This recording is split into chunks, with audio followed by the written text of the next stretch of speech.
network is here. Oh, no punches! I'm real revolutionary right now. Support this man, Black Media. He makes sure that our stories are told. Thank you for being the voice of Black America, Roland. Stay black. I love y'all. All momentum we have now, we have to keep this going. The video looks phenomenal. See, there's a difference between Black Star Network and Black-owned media and something like CNN. You can't be Black-owned media and be scared. It's time to be smart. Bring your eyeballs home. You dig?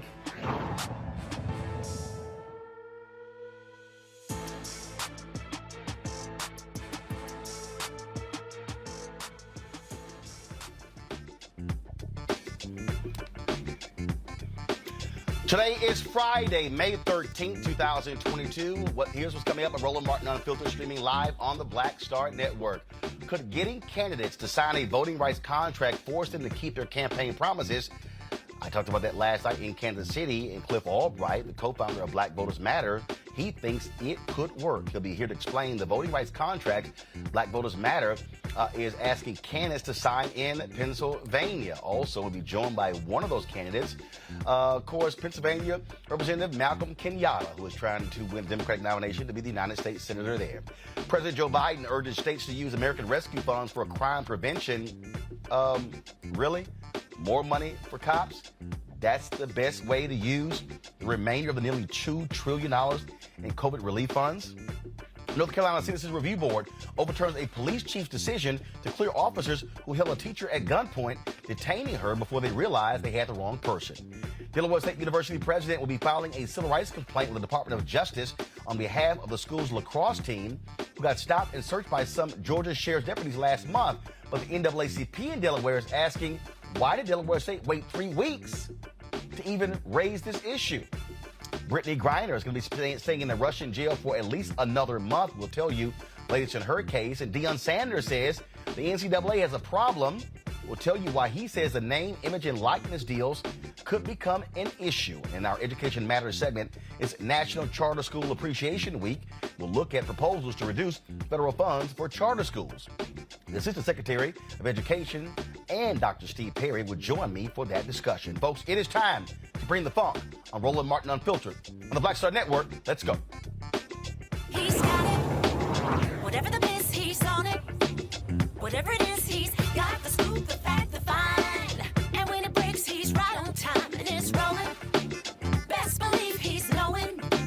Putting it down from sports to news to politics. With entertainment just for kicks, he's rolling.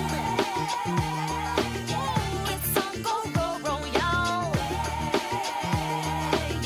It's Roland Martin, yeah.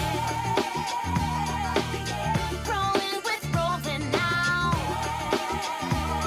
He's funk, he's fresh, he's real, the best, you know he's Roland Martin now.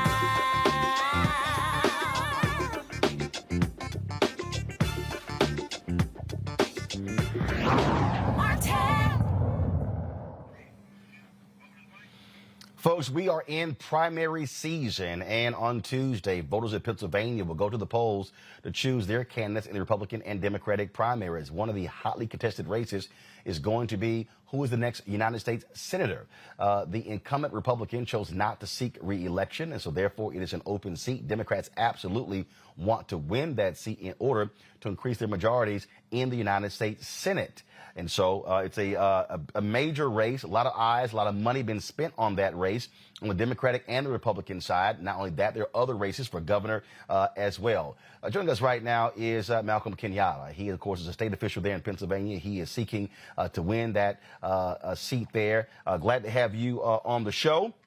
First of all, back, because you were on previously, I think, when Reese was sitting in the chair. So let's talk about this race. A lot of Democrats have been saying that the Lieutenant Governor, Fetterman, stands a better chance of winning in November. They say he can appeal to these white voters in the rest of Pennsylvania. You have been saying that people are making a mistake when they proclaim that Pennsylvania is simply Alabama outside of Pittsburgh and Philadelphia, correct? Yeah, absolutely. You know, what we need in this moment, seriously, is somebody who's going to be able to speak authentically and urgently to folks in every single corner of the Commonwealth, but particularly in southeastern Pennsylvania, Philadelphia and the four, surrounding counties. I'm in Chester County right now, which is why I'm in my car. I've been going around Chester County today. This is where 52% of all the voters are. And so when you see Democrats winning in Pennsylvania, it's because we performed incredibly well in southeastern Pennsylvania. But you do have to have somebody who has a message that is not exclusive just to southeastern Pennsylvania. And we do that by having somebody who can actually talk to working class people and Roland, not just asking them for their votes, but somebody who actually understands their damn lives. And so in my candidacy, we have somebody who can actually drive the turnout among the base voters that are saying right now through a lot of different surveys that they're not that interested in this next election, or that their enthusiasm is deflated, as well as somebody who can go to some of the small communities all across the Commonwealth. And I've been doing both, and I think we actually stand the best chance. I would just make this final point. There have been a lot of folks throughout this race who have acted as if this was a choice between two white guys from Pittsburgh. That was never the case. And I think now a lot of people are tuning in to my candidacy after the debates and seeing me on the stage with two career politicians and seeing the fresh voice and the vision that I brought to this contest. And I mean, look, you are in the legislature there in Pennsylvania, so you are a politician as well. And so I get your point when you talk about career politicians. One of the things that's interesting, I was looking at a piece earlier today, and I think it was from Ron Brownstein. I'm actually looking for it. Maybe it was someone else. And he said that that the actions of Senator Joe Manchin has caused a lot of progressives and other Democrats to say, you know what? The hell with this whole idea of a centrist Democrat, and that they say that that's actually hurting Congressman Conor Lamb in that particular state. You have been making the point that, look, if you want a progressive in the seat, then you must put somebody who is an avowed progressive, not someone who can dance in the middle. I think ultimately voters want to know what we believe. And I think that at the end of the day, we have a real problem when moderate suburban voters are frustrated, and that shows up in a poll. Every story on every network, it seems like, is about what are the Democrats or what are the Republicans going to do to court those moderate voters. But when young voters and black voters and progressive voters are registering frustration, we don't hear a lot about what we're going to do, what individual parties are going to do to try to earn their support. I think that that's a mistake. This is going to be a turnout election. And I don't think we're going to win this election by saying we're not the Republicans. I think people get that we're not the Republicans, but I don't think that's necessarily going to be good enough. It's why I've been talking about America's basic bargain every single day. Good job, good school, ability to go to the doctor and fill the prescription when you leave, and then retire with a level of dignity in a community that's safe and clean and has clean air and clean water. And that's why we've built really an incredible grassroots coalition, organized labor, elected officials in every single corner of the Commonwealth, and why we went on that debate stage and talked in a clear fashion about what I would do as the next United States Senator. And if we don't do that, I think we're going to be in real trouble. Just a few moments ago, I was looking at some various tweets, and I came across this particular tweet here from Matthew Dowd. And then this was interesting. He said, "Bank it here. Fetterman in Pennsylvania is going to win Democratic primary by large margin. He will then win general election, and at that point, he'll become a national voice in the Democratic Party, and that will be good for the Dems." You have been fighting against this whole idea that, that this is just pretty much done. It's done. It's a lock. This is who is going to win. And when you talk about those debates, I think back to when Congressman Harold Washington ran for mayor of Chicago, and many people look, he has absolutely no shot. Then all of a sudden, he goes into these debates, and he's going against Mayor Jane Byrne. He's going against Cook County State's Attorney, going against, of course, who eventually became the mayor, Richard Daley. And then all of a sudden, folks are like, damn, that black guy's smart. And a lot of white voters, for the first time, got an understanding of who he was. he goes on to win, obviously propelled by the black vote, but he goes on to win the nomination. That's how he becomes mayor. It was his performance in those debates. Do you think by you being on that stage and going toe-to-toe with Lamb and Fetterman, that voters got a chance to actually see the three of you together and say, hey, we might want to give this guy, Kenyatta, a second look? I think that's absolutely right. And, you know, we have seen it as we've gone all across the Commonwealth. I mean, literally, I was in Curwensville last Saturday, a little small town of Curwensville, with some incredible folks who had said to me, hey, you know, we have 6 voters in our house. You know, we were a Fetterman family, and we saw you at that debate. We didn't know much about you. And this, you know, really changed our view on this race. You know, I'm the only person, you know, running out of the 3 of us, you know, who hasn't run for federal office before. And when you see Democrats win tough elections, we win when we bet on the future. What we need is somebody in their bones who knows what the hell people are going through in a significant way. And I do think that folks have done a disservice by, you know, treating this race from its onset as a race between, you know, these 2 gentlemen, when frankly, people have more choices and more options. And being on that debate stage, they got to see that we are a choice and we're an option. And we're somebody who, again, is talking about things that are bread and butter issues that matter to families, talking to that voter who's working 2 and 3 jobs and doesn't have somebody who is really focused on their needs, talking to the parents who are worried about the cost of childcare and about the quality of their kids' schools and about the need for mental health care. I'm talking about the fact that, you know, in cities like mine here in Philadelphia, you have a lot of folks who look just like me, who are being chewed up and spit out by a criminal justice system that hasn't worked, by a housing system where it is really difficult for people to buy that first home or get access to affordable housing. Those things matter. And me being a legislator, but also having that type of lived experience, that's not something we have enough of in the U.S. Senate. And it's something that I'm going to bring when we win this primary on Tuesday and go out and vote. I'm not going to be listening to the cynics about what we can do or how this race is going to turn out. Republicans are on track right now to nominate an African-American woman to be their nominee. And yet I've heard so many times throughout this race, you know, Republicans, you know, would never vote for a black person. And here they are about to do it. All right. Pennsylvania State Rep Malcolm Kenyatta, of course, we'll see what happens on Tuesday. I'm sure you're not going to get much sleep this weekend, traveling all across Pennsylvania, trying to get every vote possible. We certainly appreciate it. Thanks a lot. Thank you, brother. Take care. All right, take care. Folks, last night in Kansas City, I moderated a town hall there where residents there talked about police issues, discrimination in the police department, how they wanted to hold politicians accountable when it came to local control. And one of the things that I said to them was, look, make them sign a contract. That's one of the things that Black Voters Matter is doing when it comes to politicians there in Pennsylvania. And they plan to take this all across the country, saying, look, sign a contract saying what you will do to protect voting rights. Joining us right now is Cliff Albright, co-founder of Black Voters Matter, joining me from Atlanta. Cliff, glad to have you here. Y'all have been taking these ads out in papers all across the state. This is what people don't understand. In many ways, this is what many people have done. This is what the right, all the people who are anti-taxes have done, making people sign tax pledges, and then when they were elected, hold it up saying, you signed this pledge, we expect you to follow through.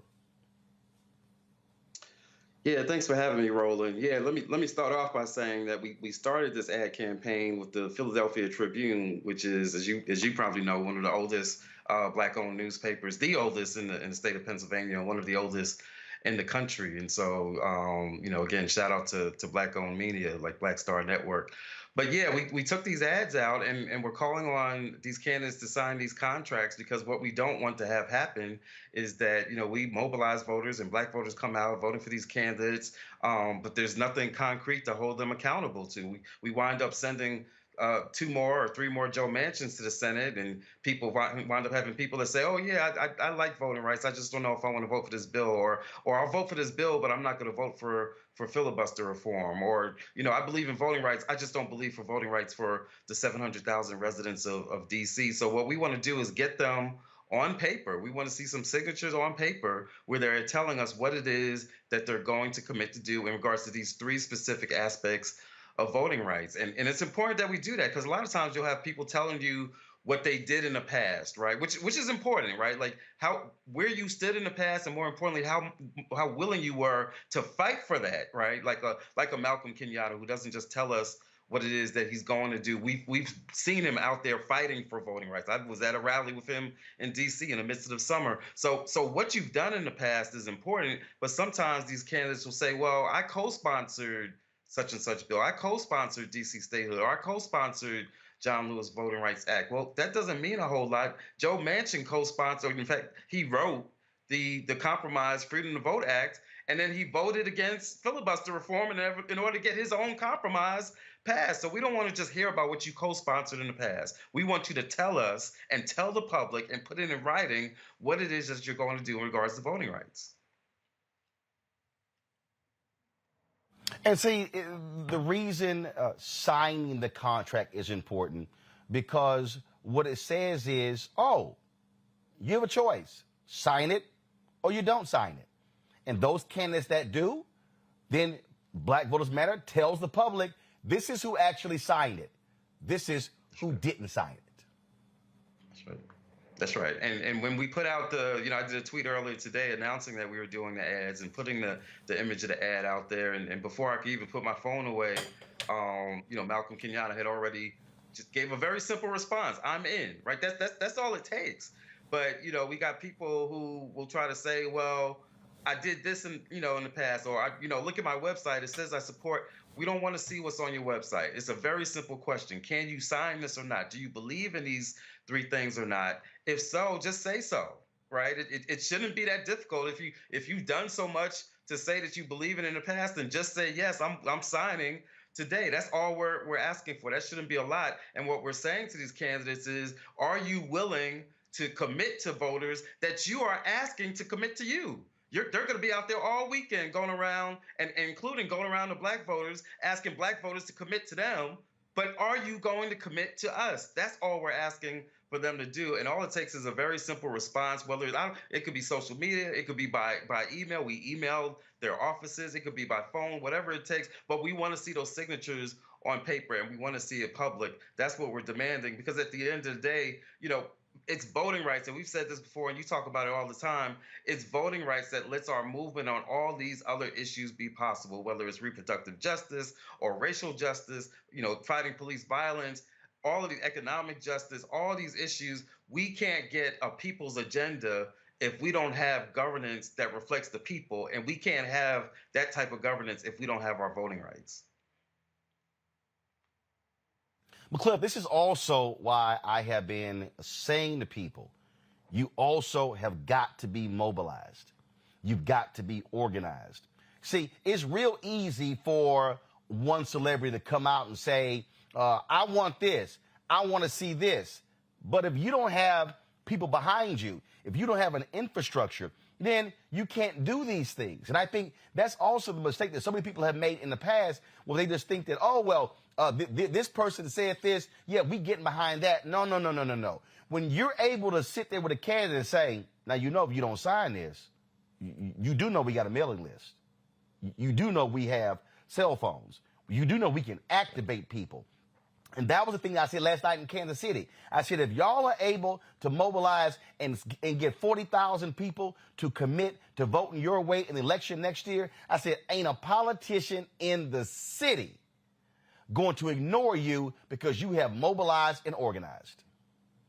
That's right. And we encourage everybody. I say it all the time. There's a role in this for everybody. Everybody's got a role to play. And that's why we're doing the 1 Million for Voting Rights campaign. We're trying to get 1 million people to sign on to this pledge that they're willing to fight for voting rights. And that can be fighting with their votes. It could be fighting by going to a town hall and waiving, as you said, waiving this contract at the town hall or at the candidate forum and saying, we want you to sign on to this contract. There's a role that everybody can play with this. And guess what? If voting rights isn't your issue, pick your issue. You know, if your issue is racial justice and there's a particular act that you want to get, whether it's George Floyd or the Breathe Act that Moving for Black Lives was talking about, or whatever it is, whatever the, student debt, whatever your issue is, get it on paper and get a promise and get it up front and get it publicly so that we can hold these folks accountable. Can folks lie? Yeah, they could put their name on this contract and then get in there and do something, different. But it's much more difficult for them to do. You know how it is, Roland. You go to the bank and you sign on to something or whatever it is. Anytime you put your name on something, there's a higher level of accountability. And so that's what we're demanding of these candidates. And we really need to be doing this on a range of issues. We're pushing this voting rights issue because we believe that it's important that we keep it front and center in this election cycle. But we support other groups, just like we support Poor People's Campaign and what's going on in D.C. on the 18th and those issues of low wealth communities. We support that too. We need a contract dealing with those issues as well. We need a whole series of contracts by which we can hold these candidates accountable. They cannot keep coming trying to get our votes and not coming with something concrete that we can hold them accountable to. Well, I give a perfect example, Cliff. There are people who are saying, well, President Joe Biden never actually said that he was going to cancel student loan debt. Well, guess what? If there was an organization out there that actually had that and said, you want our endorsement, sign the pledge.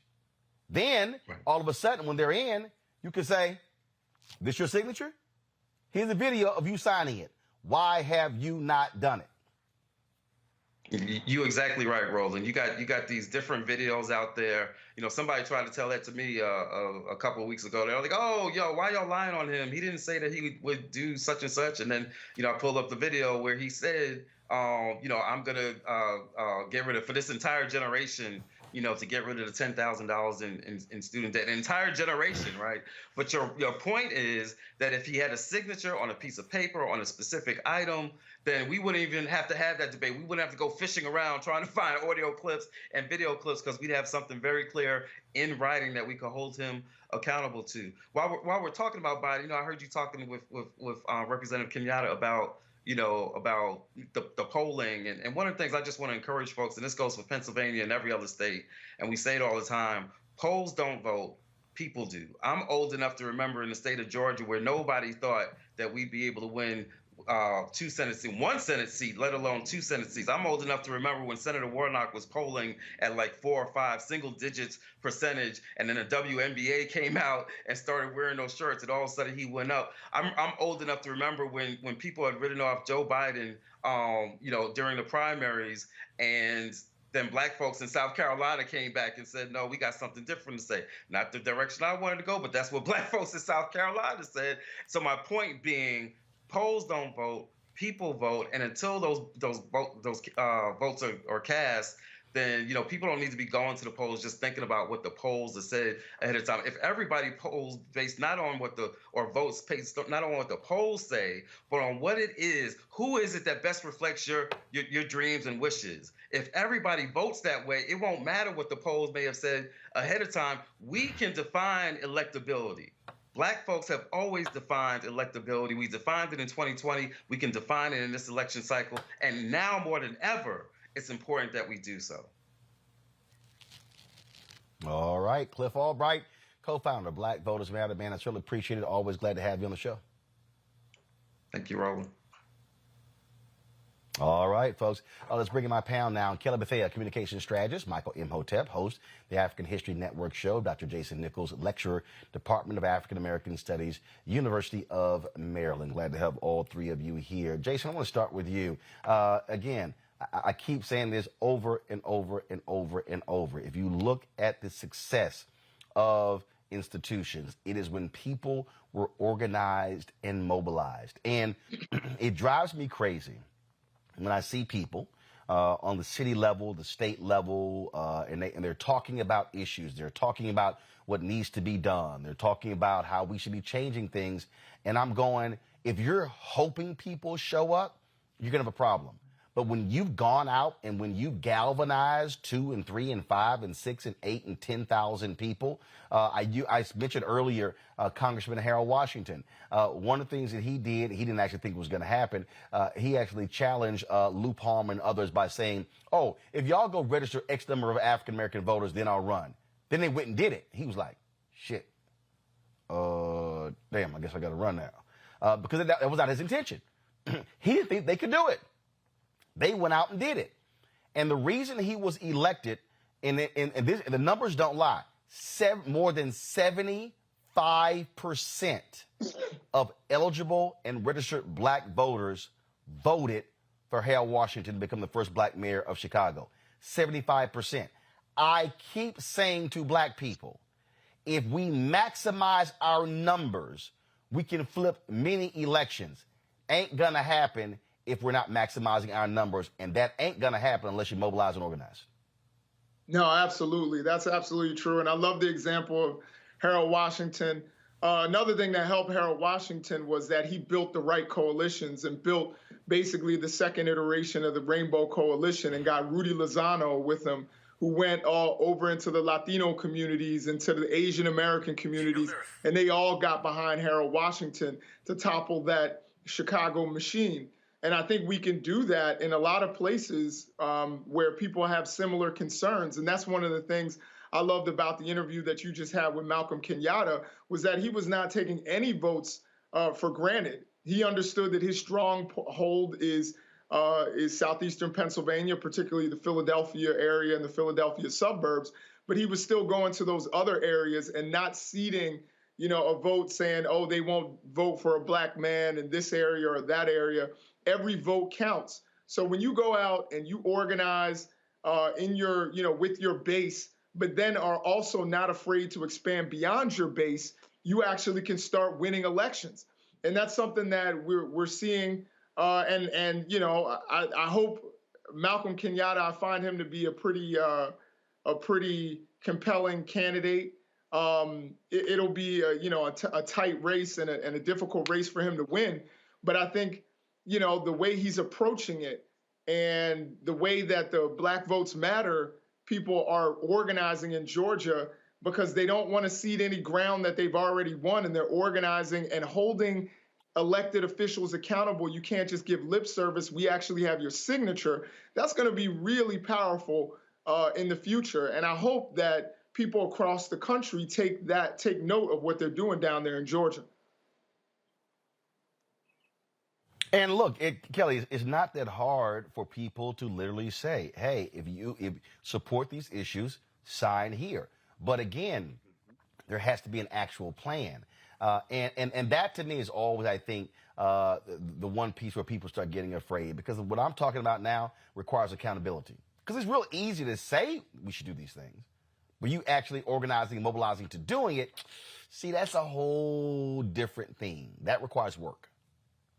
It does require work, but at the core of it, like you said, it does require accountability. And what we have been dealing with for so long is politicians basically making empty promises to the Black community because they're taking our votes for granted. They're taking our entire lives and beings for granted because they understand and take and leverage the fact that Republicans do not give two craps about Black people by and large in a general sense. So with the accountability aspect, it's interesting how, when you have to put your money where your mouth is, all of a sudden there's an issue. But we don't have an issue, putting our money where our mouth is when it comes to European countries having wars with each other. We don't have an issue when it comes to supply chain issues, when it comes to pretty much anything that doesn't just affect Black people. When it affects more than just Black people, all of a sudden people have accountability within themselves and for their platforms. But putting pen to paper as regarding, yes, I am going to do this, it's going to take some, like you said, mobilization and frankly, getting in people's faces and being like, hey, we're not going to take a verbal agreement anymore because you have a history of breaking those promises because you don't recall you saying that, or you don't have proof that you said that. Everything in law, it is very much clear that once you put something on paper, for the most part, it is binding. And that's the problem with a lot of these politicians. They don't want to be bound to their word, but that's what we're going to have to do if we want to get results. Well, I'll say this here, Michael. I mean, the work that Black Voters Matter does is extremely important, and thank goodness that they're doing this, and that they started with the ad in a Black newspaper. They did not ignore Black-owned media. They could have easily run to the Philadelphia Inquirer, run to the other mainstream papers, but the bottom line is they've always had a respect for Black-owned media, and they have always been supporters of this show. Absolutely, and Cliff came here as well to talk about this also. So this is fantastic, Roland. You know, this is something that one of my teachers, Dr. Claude Anderson, has been talking about probably since 1994, something like that. And this is extremely important because what it does, it shows how serious we are about getting a return on our vote, how serious we are about politics, and it lets the politicians know that we're serious, and also helps to galvanize support amongst our community to get a return on our investment as well. And one of the things I wanted to hear from Cliff, and we'll probably get more information on this, is after the election, if they go back on their word, how do we hold them accountable? There are ways to do it, whether we go after some of the corporations that help to finance them and launch economic boycotts against them, whether we call their offices, have protests, emails, things like this. There are ways to hold them accountable even after the election. But I definitely want to hear from Cliff about this also. But, you know, this is excellent, and we need to do this nationwide. And what you're doing is you're tying, you know, understanding how politics is the legal distribution of scarce wealth upon resources. And he talked about how, well, if your issue isn't voting rights, and if you're for racial justice, if you're for this, that, all that ties to the vote. You have to vote the right people in the office to get all these other policies passed and enacted that you wanted. So all this comes down to the vote. So this is fantastic. Look, I'll say this here. I'm not worried right now about how they're going to hold people accountable after the election, because we in the primaries right now. So I'll wait till after the election. Plus, I don't believe in showing your hand early. Bottom line is the key is having that pledge. And so I think we're going to be seeing this happen all across the country. Y'all hold tight 1 second. I got to go to a break. We come back on Roland Martin Unfiltered. We're going to talk about President Joe Biden saying to all these cities, hey, use some of that extra COVID relief funds to make communities safer and spend more money on cops. Is that actually the best use of the funds? Really? We'll break it down next. You're watching Roland Martin Unfiltered with Black Star Network. Download the Black Star Network app. Apple phone, Android phone, Apple TV, Android TV, Roku, Amazon Fire TV, Xbox One, Samsung Smart TV. Also, please support our Bring the Funk fan club. Every dollar you give goes to support this show, allows us to do what we do. Send your check and money orders to P.O. Box 57196, Washington, D.C. 20037-0196. Cash App is $RM Unfiltered. PayPal is R Martin Unfiltered. Venmo is RM Unfiltered. Zelle is Roland at RolandSMartin.com. Roland at RolandMartinUnfiltered.com. We'll be right back.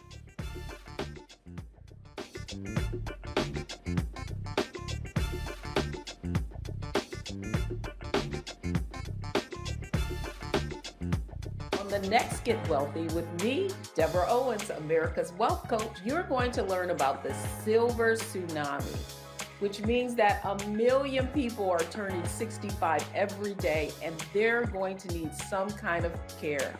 You're going to meet two sisters whose situation with their own family led them to start a business in this industry, and now they're showing others. This is our passion, our mission, our purpose, our ministry. That's right here on Get Wealthy, only on Black Star Network.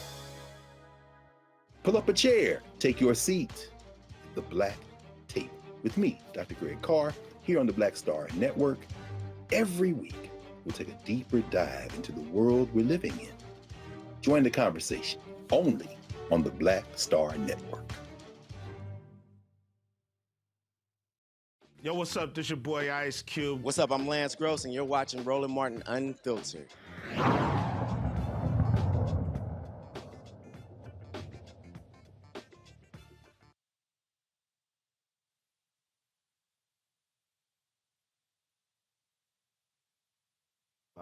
Here we go. President Joe Biden renews his call for communities to invest more American Rescue Plan funding in strategies to make communities safer. To every governor, every mayor, every county official, the need is clear. My message is clear. Spend this money now that you have. Use these funds we've made available to you to prioritize public safety. Do it quickly before the summer when crime rates typically surge. Taking action today is going to save lives tomorrow. So use the money. Hire the police officers. Build up your emergency response systems. Under the American Rescue Plan, President Biden is committed to the following to aid in crime reduction: $1 billion in bonuses for frontline public safety workers to help recruit and retain these public servants, over $2 billion to prevent crime and ease the burden on police, including community violence interventions, crisis responders, and substance use disorder and mental health services, nearly $1 billion to reduce domestic violence with immediate crisis intervention, health support, and safety for victims of domestic violence, over $350 million in job training and other assistance to help formerly incarcerated individuals successfully re-enter society, and provide at-risk teens and young adults with meaningful job opportunities in the summer and during the year. $450 million in public safety and technology equipment like new police cars, upgraded radio systems, body-worn cameras, and gunshot detection systems. $600 million to help clear court backlogs and support victims of crime. Biden hopes to deploy as many dollars as possible before the summer, with many communities see an increase in violent crime. Guys, pull that video back up, please, and just freeze it. So it's very interesting. I'm going to show y'all something here. So you see to the far left there, that there is the mayor of Kansas City. That's Quentin Lucas. Quite interesting. Of course, I flew back this morning on a 6 a.m. flight from Kansas City. We happened to be sitting next to each other in first class. And then, of course, when we got off the plane, I had my mask on. He recognized who I was. We did exchange numbers. He said he saw our town hall last night. He said he would love to participate. I said to him, like I said to the Urban League, they should have invited him. So he said he is more than happy to come on the show to talk about what's happening with their police department there and the issues they have when it comes to discrimination impacting black police officers. The thing here, Kelly, that is interesting to me is, is it really a winning argument if you're President Joe Biden to say, hey, use that extra COVID money to hire more cops? Now, I know I read a whole bunch of different things there, but when I saw a tweet about it, I'm sitting there going, I just don't necessarily know if that is going to be your winning answer when it comes to November. Thoughts? No, I agree with that. I am kind of tired of the constant rhetoric that police officers need more money. I still haven't seen anything to prove that that is the case. If anything, I have seen evidence of police departments getting more money than they actually need in order to keep communities safe. There are ways to allocate those funds towards community justice that do not require putting more guns in racially biased officers. There are ways to protect your community outside of, giving power to those who are, frankly, I don't want to say demolishing them, but certainly not making it easier to live in our communities. And I'm not saying every police officer is like that, but we have the evidence and the victims to say that, right? I mean, we have put together proposals and campaigns and promotion saying, we need more mental health awareness. We need more councils that actually bring ordinary citizens and law enforcement together to come up with real solutions for their respective communities, as opposed to a blanket statement. Unless we have evidence that that money is going to those initiatives, I do not understand why the Biden administration continuously pushes the narrative that police officers don't have enough. That is not the case. And it is frustrating when we keep saying that, and yet the Biden administration doesn't listen. It feels like we're being ignored. And it feels like they are perpetuating the stereotype that Biden is a little senile because he's continuing the narrative that no one is ascribing to. It's very frustrating. Jason, look, what we still are dealing with, though, is that in the last election, 72% of all voters were white. So the question is Biden playing to those voters, playing to those white voters in these cities, as opposed to the younger crowd or African Americans who you express a different perspective when it comes to just giving more money to cops? Yeah, I think we have to look at this from a political standpoint. And we have to understand that you have President Biden, who is historically unpopular, who is being blamed for everything, including inflation, which is a global problem. His political capital is nil right now. And one of the things that's driving it down is the fact that he is unpopular with a lot of centrist and right-wing white voters.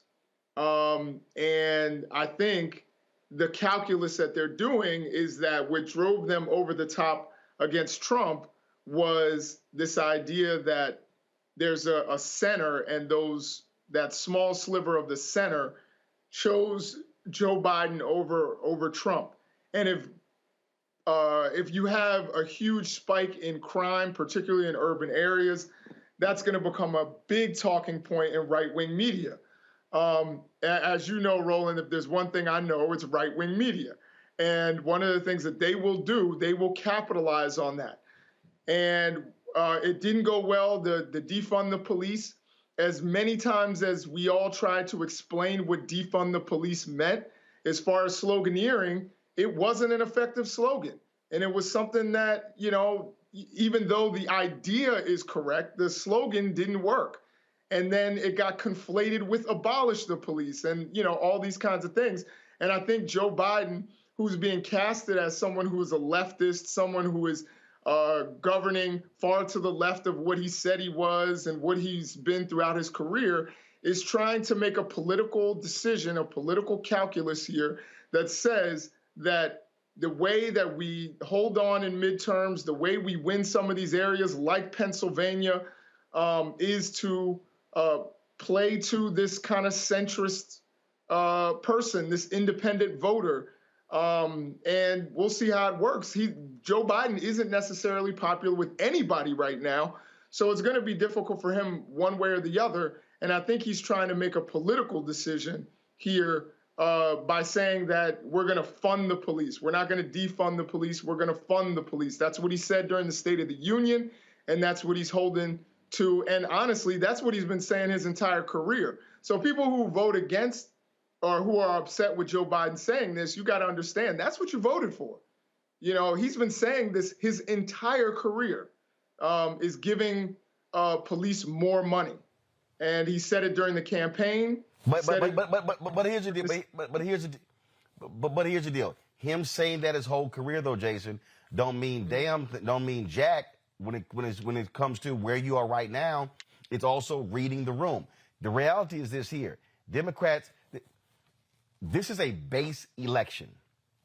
This ain't about, let's see if we can try to pick up these suburban white women or something. No. This is about a base election. You don't get your base out, your ass ain't got no shot picking up anybody. Yeah, I would. Here's the thing. I don't know too many progressives who like Joe Biden. So the question is that Joe Biden's base? And I think that from his political perspective, they criticize him, almost, I'd say second to Republicans. And if there's a big spike in crime, he loses his kind of centrist Democratic, which I would say is his base, that kind of center Democratic base who maybe they agreed with some elements of defund the police, but didn't like the slogan. So he's right now with inflation, and the issue with that and people being upset and some people still being upset about vaccine mandates. I think Joe Biden is really afraid right now politically with a spike in crime, because that will get run all over during the midterms and Democrats could suffer historic losses. So I think this is a political decision here. He's really, really trying to figure this out and toe a line because he's historically unpopular. He's as unpopular as Donald Trump was. And it didn't work out very well for Donald Trump, who lost a historic amount of seats at midterms and then ended up losing in 2020. I apologize. Michael? I totally agree with this. This is what I've been saying all along. If you actually read the American Rescue Plan, you can go to whitehouse.gov and look at the American Rescue Plan fact sheet, page 2, bottom of the fact sheet. It talks about more than $360 billion in emergency funding for state, local, tribal, and territorial government to ensure that they are in position to keep frontline public workers on the job and paid, while also effectively distributing vaccine, scaling testing, reopening schools, etc. They talk about, when you read this, you look at the article from ABC News, NBC News today. I watched the press conference twice today. It's about 22 minutes and some change. He took questions also from reporters. One of the things that the $10 billion of the $1.9 trillion American Rescue Plan has already been allocated for policing, for community violence intervention, for mental health, combating domestic violence. And one of the things that he did, I think that was really important today, is he gave specific examples of different cities of how they had used American Rescue Plan money. Now, yes, these different cities still have problems with policing. Okay, yes, they do. Detroit is one of them. Okay, but if you look at Houston, he talked about the city of Houston, $52 million. This includes Houston, where the city's $52 million plan puts $32 million towards mental health, domestic violence response, and victim service efforts, as well as $11 million in police overtime, $3 million toward a new community violence intervention and prevention program, and $1 million for a gun buyback initiative. So I think this. Well, here's the deal, though, which means that but this is how your messaging has to be different. Then that should be the central messaging, not hey, more money for cops. That's the point that I'm making, and so you can actually achieve both. But you got to actually sell it that way. Okay, I agree. But the way, if you actually, I know you watched the full press conference today. Michael, listen. No, Michael. I'm listening. The average person out there ain't watching a news conference. What I'm arguing is they are going to have to learn to message properly. You have to. You can't say, "Oh, here's our long-ass fact sheet." No, you got to be able to drive that home. And what I'm saying is that's where they have been weak. And so, I agree. If all of a sudden people take it as like, "Oh, Joe Biden said more money for cops," that's where you DOA. I'm saying they got to learn how to message. Take all of that and message to different people differently. They ain't good at that. I totally agree with you, Roland. Even though we argue back and forth, you're Alpha, I'm a Sigma. I totally agree with you on this. They have the way you had the bullet points up that broke down where the money was going to, job training, different things like this. That's how they have to really message it, to explain to people how this money is going. Okay, I read about this more than the average person. But yes, they do have a messaging problem, and so they have to message this correctly. But overall, how they're using these dollars, I totally agree with that. They just have to message this better to explain to the average person how this is going to benefit citizens in these different cities. And once again, they talked about doing this to get ahead of the summer where we know we're going to have a surge in violence. Of course. I mean, look, absolutely. But again, they have got to vastly improve, Kelly, how they communicate, how they talk to folks. And again, how you use social media, how you use memes, how you can't just, they kill me with this, post a link, go to the whitehouse.gov. They ain't doing that shit. I mean, but it goes back to who is he really trying to reach, right? Because the notion of, putting more money into law enforcement's hands, that's not a talking point or even something that my generation is ascribing to right now. And polls show that. Everything shows that. The way we vote as progressives show that. He's not trying to reach us. He's trying to reach people who act and sound and think like him. But they're not the ones who got him elected. We are the ones who got him elected. So until you come to terms with the fact that your generation is not going to be in charge much longer. In fact, it is my generation that is taking over, and my generation that is going to keep you in the White House. That is when you will, have this come to Jesus moment and be like, hey, maybe I should do something on social media that's not Facebook. Maybe I should tell people a call to action that it involves more than just going to whitehouse.gov. But until your communication strategy is tailored to the voting base that actually puts you in office, or is going to keep you in office, rather, we're going to keep coming across this issue of the disconnect of the communication, the disconnect between the constituents, the American citizens, and the president of the United States. And when you keep having that disconnect, that's why your poll numbers are so low. That's why you're not getting through to us, because you literally are not getting through to us. You are not trying to get through to us. You are trying to, again, talk to people who look and act and think like you, but they are the ones who are dying, sir. We are the ones who are still going to be here when you are gone, which isn't going to be that much longer. And I'm not saying that to be ageist. It is just very matter of fact at this point that I have more life in me statistically than my president. So my president needs to be catering to me and not people who look like him. Well, the reality is, I think, first of all, if you're catering to people who actually vote, but my point is you have to message to everybody. You have to message folks differently. It's a perfect example. So this is the what was posted earlier. The White House on the POTUS website, they put tune in as I highlight state and local leaders who are investing American Rescue Plan funding to fight crime and make our community safer. Okay, got it. Okay, literally, y'all, that's it. That's the only thing there. So I'm just making a point. So let me go here. Joe Biden. So let's go to this feed. Okay, inflation. Okay, agriculture. Okay, baby formula. Okay, Republicans deeply committed. Big spender. Okay, baby formula. I got it.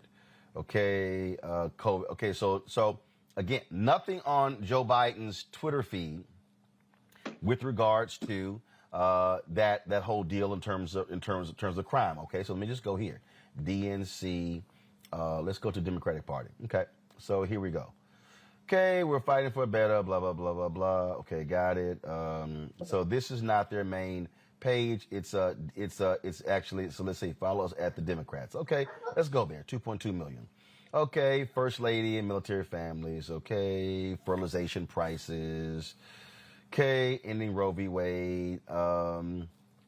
Baby formula. Okay, Jen Psaki. Let's see here. Farmers. Okay, let's see here. All right, so nothing on today's news conference. Okay, so let's go over here to DNC War Room. Okay, let's see here. DNC War Room. This is supposed to be their rapid response. Now, I'm going to show y'all something. So here we go. President Biden is using every tool at his disposal to fight violent crime and keep our communities safe. They reposted an NBC News article, y'all. So let's go up. Baby formula. Okay, Republican extreme positions. Every single Republican voted against legislation that provided funding to their local police departments and helped get officers back on the streets. Y'all, that's literally their tweet. That's the tweet. Right. That's it. Now, let me just walk y'all through this here because y'all about to really trip out. This is the DNC War Room. This is their rapid response, y'all. What do you see right there? It is 88.5K followers. This is the official Twitter account for the Democrats' War Room. 88,000 followers. The Democrats, 2.2 million. Jason, I'm just saying, I'm not a mathematician, but if you're going to do messaging, you probably want to message with the account with 2.2 million people versus the one with 88,000. I think it's a problem even with 2.2 million when you're trying to message to 180 million Americans. You know, even 2.2 million on social media or on Twitter, I think it's kind of a problem. And I think you laid it out perfectly that Democrats are not effective at using social media, at using the tools available. And I think part of that, when we look at the DNC, you know, I have my own kind of thoughts about Jamie Harrison and the way that they've been running it and the way they've been messaging.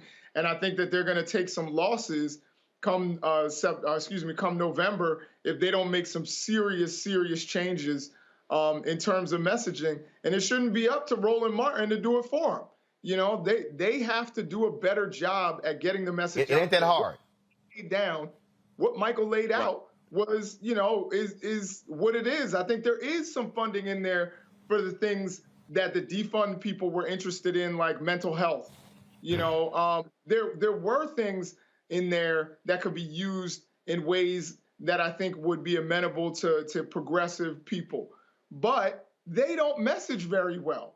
You know what I mean? Right. And when there's a little bit of spike in crime, they're going to get hammered.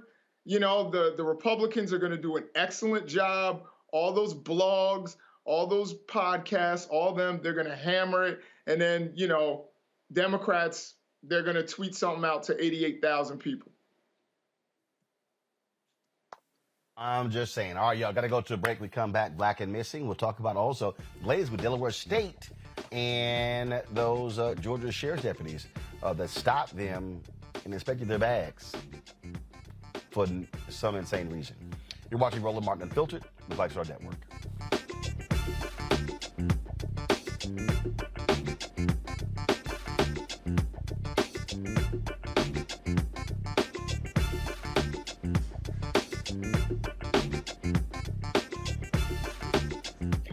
Next on A Balanced Life with me, Dr. Jackie, summertime when the living is easy, or is it? Summer vacations, class reunions, kids in summer camp, all fun, but stressful. You need to get into a summer mindset and have a plan. Oh yes, our panel gives us their favorite summer planning hacks. On a next A Balanced Life with Dr. Jackie here at Black Star Network. We're all impacted by the culture, whether we know it or not. From politics to music and entertainment, it's a huge part of our lives, and we're going to talk about it every day right here on The Culture with me, Faraji Muhammad, only on the Black Star Network. It's Kim Whitley. Yo, what's up? This your boy Ice Cube. Hey, yo, Peace World. What's going on? It's the Love King of R&B, Raheem Devon, and you're watching Roland Martin Unfiltered.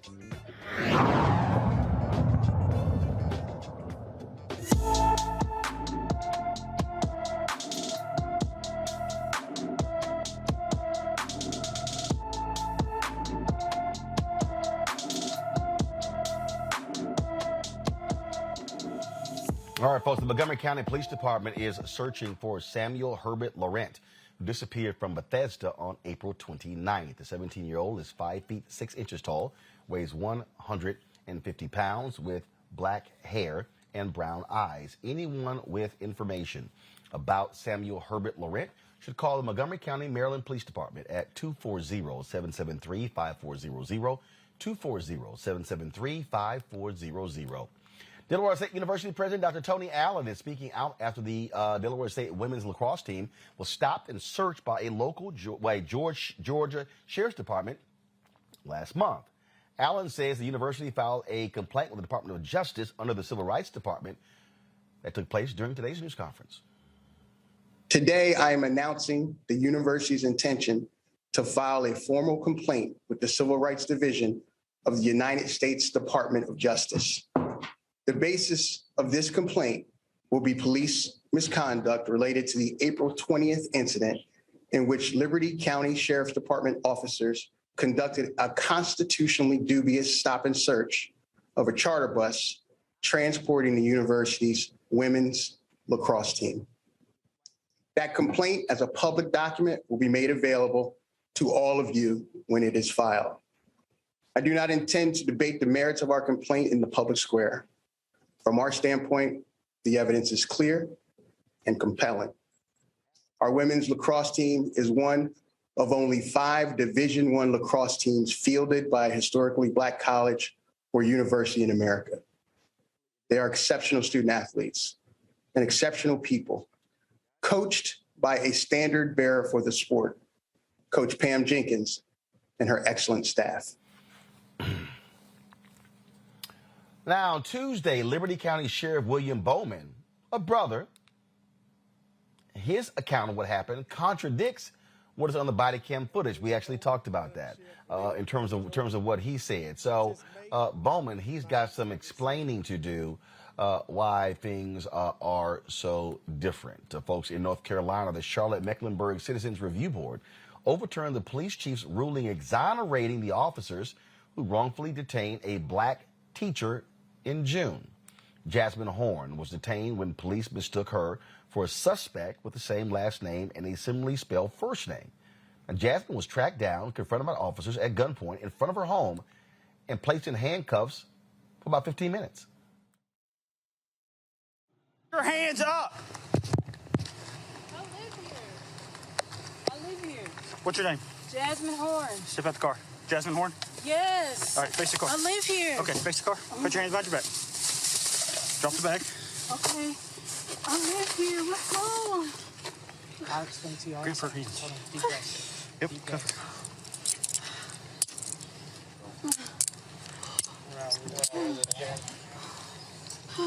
This bag come off?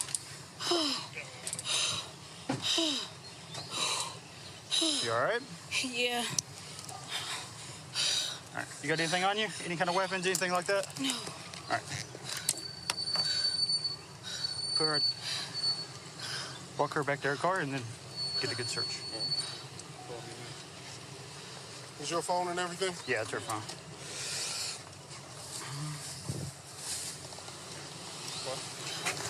Spread your feet. Spread them wider. Keep spreading them. Keep spreading them.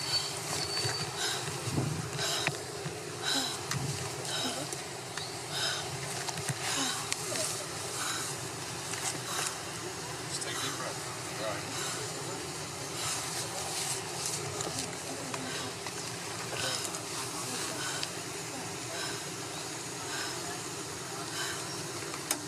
You got anything in your shoes or anything? No weed, nothing like that? Okay. I don't smoke. I'm a school teacher. I don't understand what's going on. Okay, I'll explain everything to you in just a second. I just finished working out. I don't know what's going on. Okay. Good? All right, have a seat for me. Yeah, she's okay. Okay. Her mom's on the phone. Okay, who are you? Now, y'all keep rolling the video. Now, cops were looking for someone who was involved in a stabbing. Okay, so this is also strange. Now, Chief Johnny Jennings initially decided to not punish his officers. This is what he tweeted on April 8th. The actions of the officers who detained Jasmine Horn were found to be within policy of the CMPD, as the officers were acting in good faith with the information that they were provided. And folks, it's rare that the Charlotte-Mecklenburg Citizens Review Board rules in favor of individuals who bring complaints against the police. Since 2013, just 7 of 21 appeals, not including this case, have reached the second phase. You know, this right here, when you look at that video there, Michael, I mean, and this is the thing that we always talk about. And if y'all can actually go back to it, this sister is scared out of her mind. They literally could have induced a damn heart attack. And I know people out there will say, well, not sure. Look, I mean, she was hyperventilating. I mean, turn the audio up. You all right? Yeah. All right. You got anything on you? Any kind of weapons, anything like that? I mean, this sister, this again, one doesn't know, the one doesn't know the mental condition of someone, but panic attack.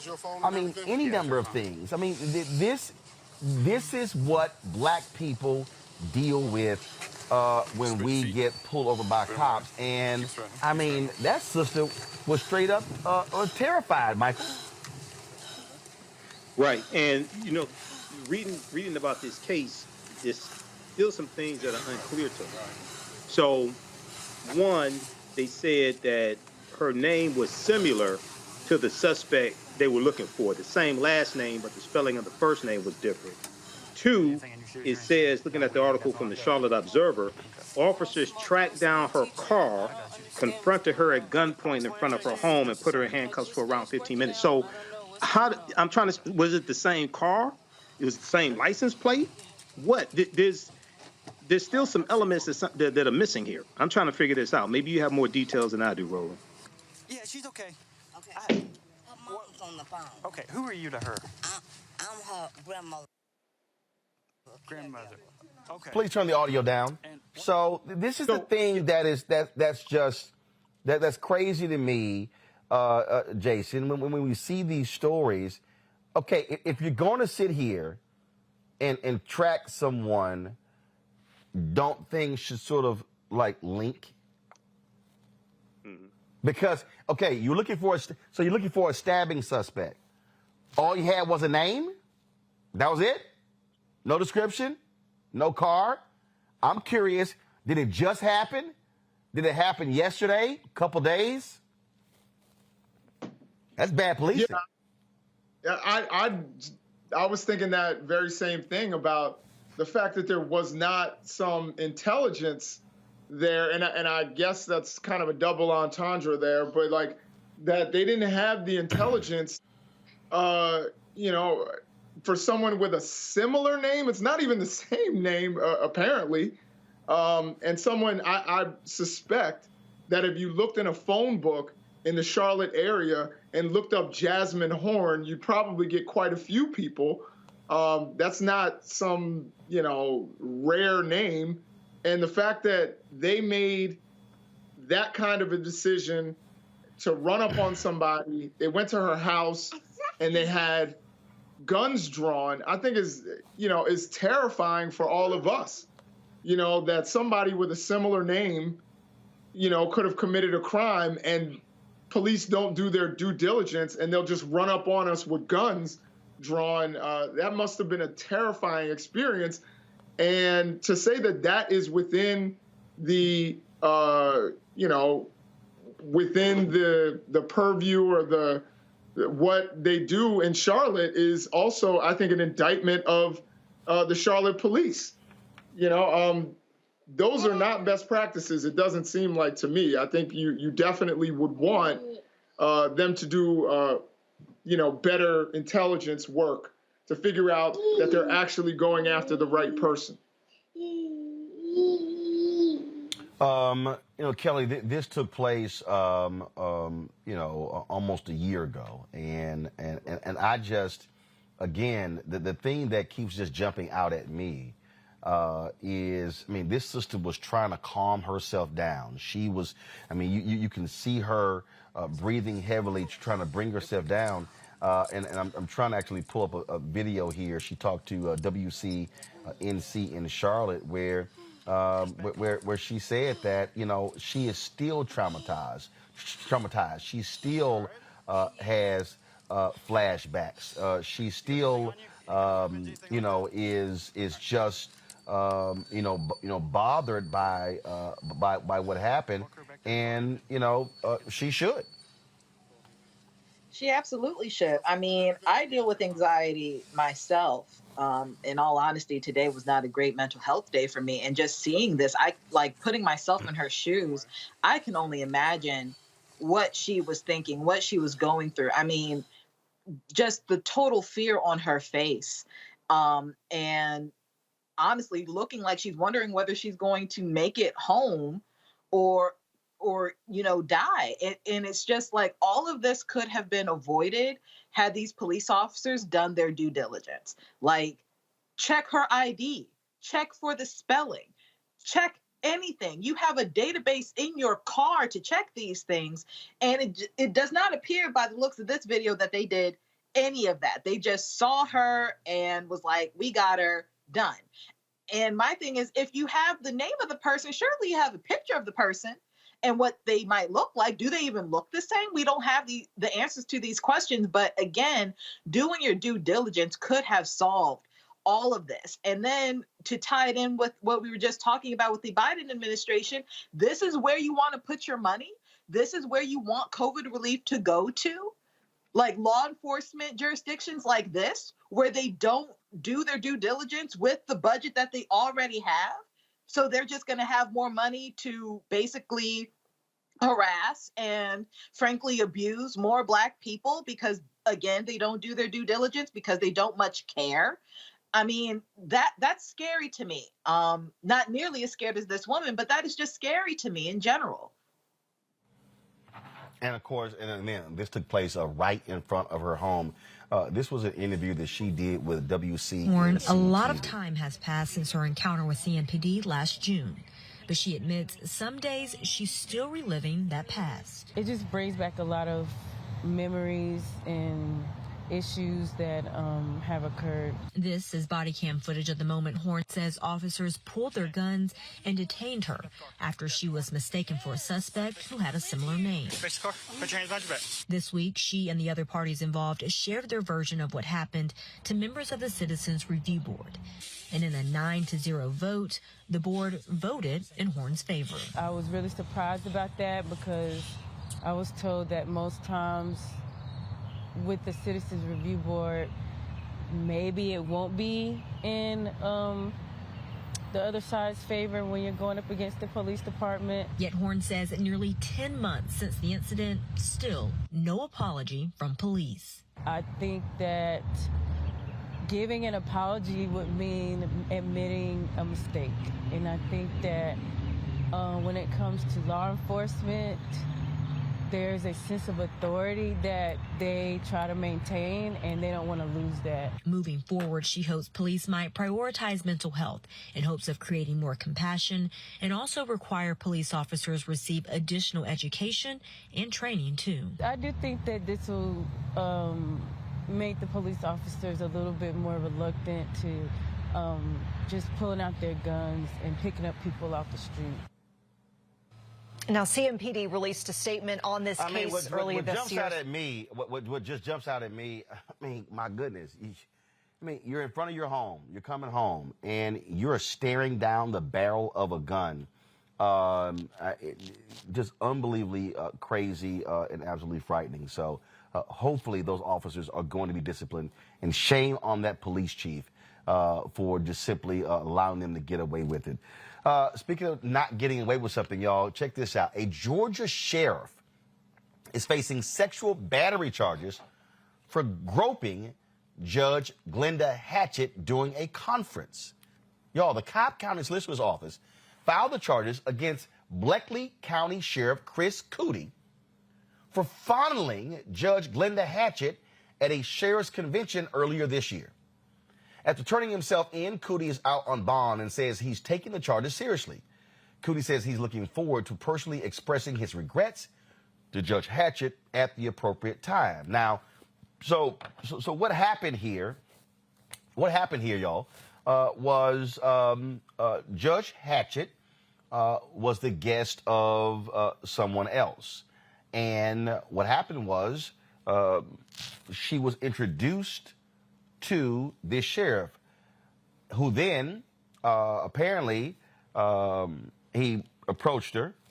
The guest turned away and then turned around, and then literally saw him running his hand over her left breast.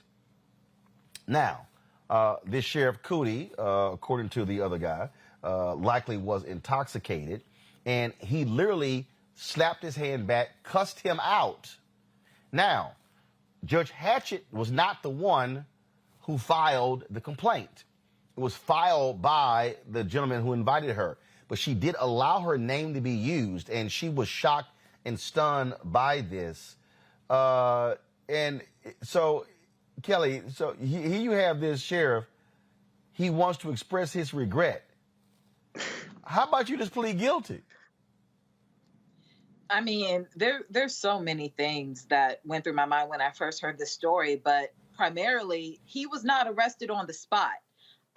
That was the most concerning to me, the fact that he was not held responsible at the very moment with witnesses there, assaulting this Black woman. And I was just really, really speechless. And if I'm not mistaken, he tried to flee the country or something like that, and then they convinced him to come back so that he could, face accountability or something like that. And I'm just like, the fact that you had to go through all of that just to have a semblance of justice for this well-respected, frankly, world-renowned judge who happens to be a Black woman. I mean, I really have no words. And I also saw some comments, when I was reviewing this story of like, well, what about her date? What did he do? What have you?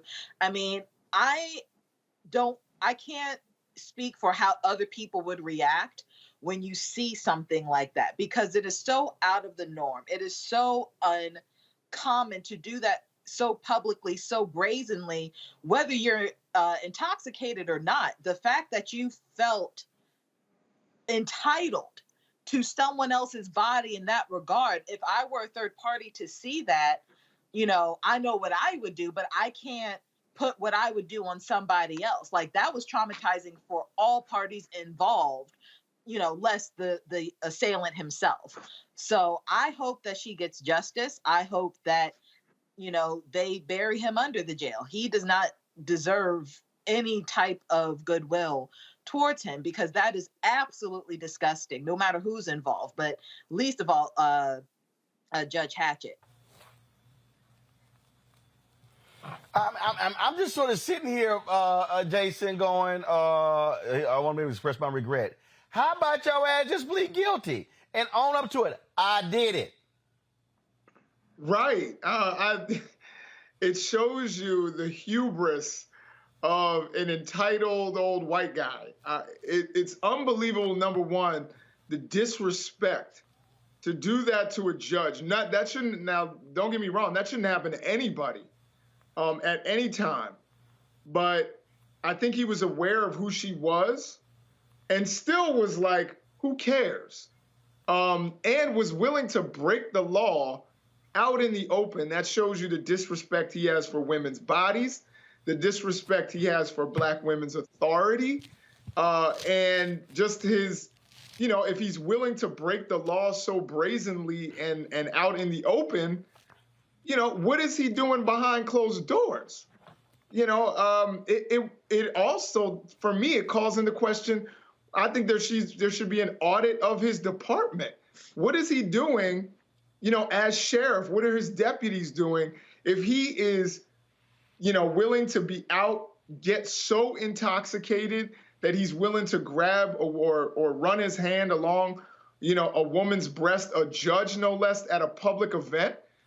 And the fact that it's, just one misdemeanor count, they come up with charges after charges for a lot less. The fact that, it's just one misdemeanor sexual battery charge, to me, it sounds like there's probably more they could have come up with to charge him with.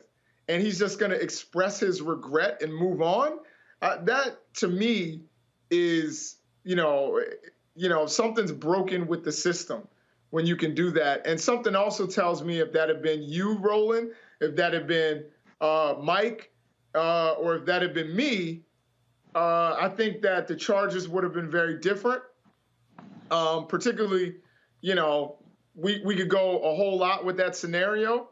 But, I think, again, a mediocre white guy can get away with a whole lot. And he's just like, I'll just apologize and get it over with.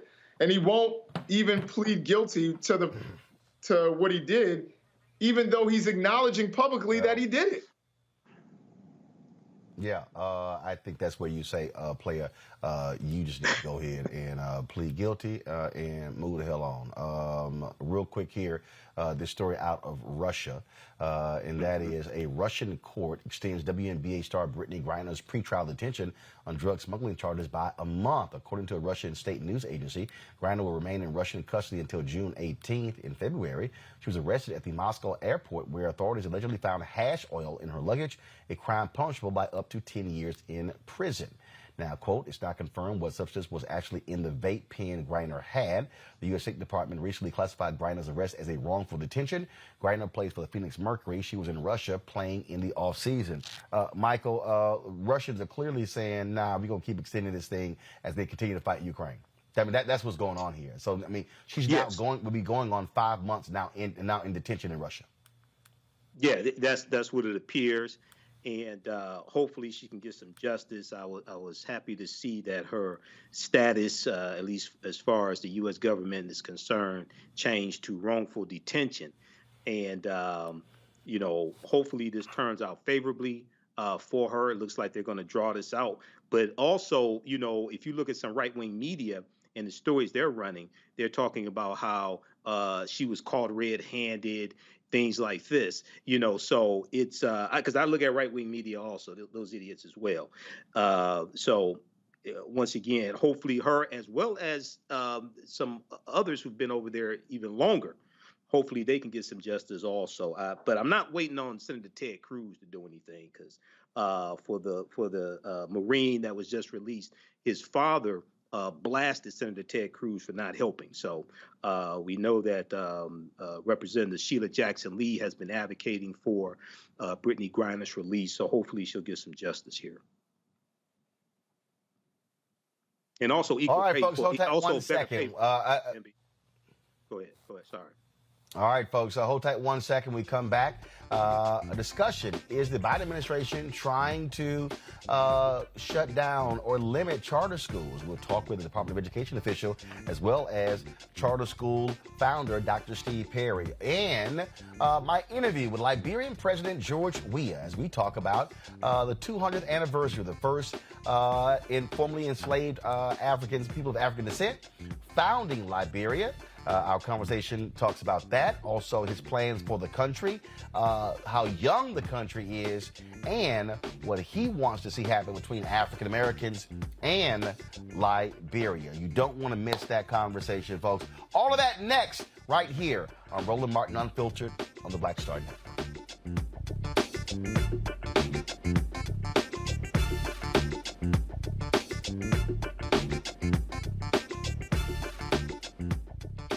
Why is it so hard to see Panther? What deal? Wow. I mean, if you go to Amazon, I think I tried. So I have a collection of That's a hard movie. They charge you $300 on Amazon. I was like, I'm not about to pay no $400 for a VHS copy. Yeah. What's the deal? Man, it is interesting, Roland. It is the movie they don't want you to see. Power to the people. It's funny, I made New Jack City. You can get it anywhere. Posse, you can see it anywhere.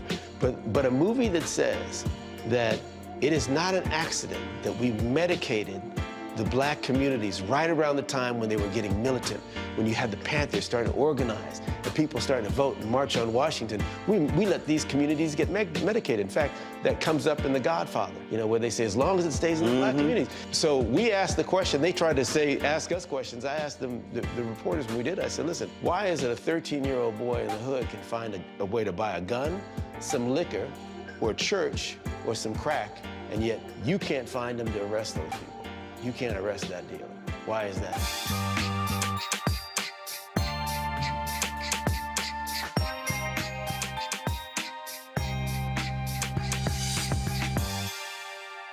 Hey, I'm Donnie Simpson. Hi, I'm Eric Nolan. I'm Shantae Moore. Hi, my name is Latoya Luckett, and you're watching Roland Martin Unfiltered.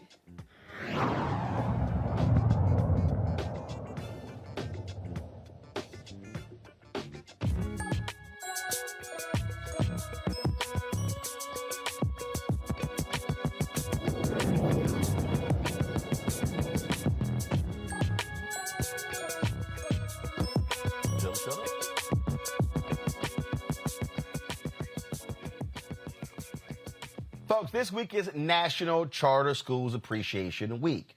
The Biden administration introduced a proposal to reduce federal funds to charter schools. The proposal would force charter schools to collaborate with public schools and justify their need in the community.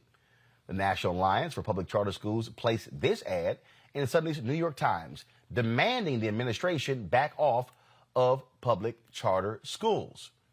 Joining me now to discuss this is Robert Rodriguez. He is the Assistant Secretary of Education. Joining me from Washington, D.C., and also Dr. Steve Perry.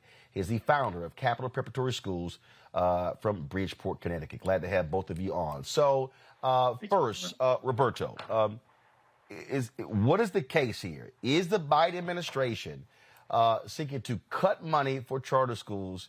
And why would charter schools be collaborating with public schools to justify their need? Explain what's being proposed. Sure, Roland. Thank you for having me on. I'm pleased to be here. You know, by no means is this a proposal to try to cut funding for charter schools. In fact, these are a set of proposed priorities that Secretary Cardona put forth back in March for comment, public comment. And the design here is around supporting high quality across the charter schools that are funded by the federal government. You know, we invest $440 million a year at the federal level in our public charter schools. The Biden administration has proposed those investments before Congress and we're working with Congress in a collaborative and bipartisan basis to continue that funding. But we also believe it's important to make some policy improvements to the charter sector to support transparency, to make sure that, as you mentioned, the schools that are funded by the federal government are responsive to community needs, and to encourage collaboration, collaboration that's mutually beneficial between our public charter schools and some of their neighborhood schools, really in the interest of better serving our students. So that's the spirit behind these proposed rules. But what does that actually mean when you say collaborate? And that is because, again, right. when charter supporters, I'm a charter supporter. My wife and I, we've co-founded School Choice is the Black Choice, which is a sponsor of this segment. And so when if I hear justifying their need in the community, that I'm not understanding, because in many ways charter schools are a response to failures of traditional public schools. Well, that you're absolutely right, Roland. I don't argue with that at all. In fact, we know that the engine behind our charter schools is innovation and parent choice. You know, it's about many parents that have their students in neighborhoods where excellent public schools might be limited. And nothing in this rule would require a district school or a traditional school to sign off on any application for federal funds from a charter school. The collaboration idea here really is about thinking about how we look at examples with teachers, where teachers are learning, our charter school teachers and our teachers in our traditional schools are involved in professional development, leadership opportunities together. We have cities here, like in Washington, D.C., where there's about a third of kids that are in charter schools, and charters are collaborating with the district in providing choice and information around school choice to parents through one system. So it's encouraging, not requiring, but encouraging some of those types of practices. And I appreciate the chance, because I think there's been a lot of misunderstanding around some of the proposals, particularly the sense that school districts would be able to veto funding for public charter schools, which is not the intent of this proposal. One of the folks who certainly has expressed his concern is Dr. Steve Perry. Steve, your thoughts on what you just heard from Roberto? I have to say, it's pretty amazing. You said that with a straight face. Forgive me, I'm a working educator, so we're actually on a school trip right now. If I don't even know why we're having this conversation. Nobody asked for these. The only group that's asked for the changes to the charter legislation is the teachers union. It is as if Mr. Rodriguez has literally read from the teachers union hymnal. I mean, it's profoundly disingenuous. If you think that those strategies that you just offered are so important, how about we try them with the 94% of the children who attend neighborhood schools? Try it there first, work it on them first, and then if it works for them, come back and mess with the only schools that are producing quality education in the hood. If you truly care about Black and Latin children, if you really do, then how dare you do anything that will limit the access of Black and Latin people to create schools? Without the CSP money, I could not have opened the schools that I'm right now taking kids who 100% of our graduates have gone on to four-year colleges would not exist. Parents in the parking lot giving me hugs because they said they would not have had the opportunity but for the school.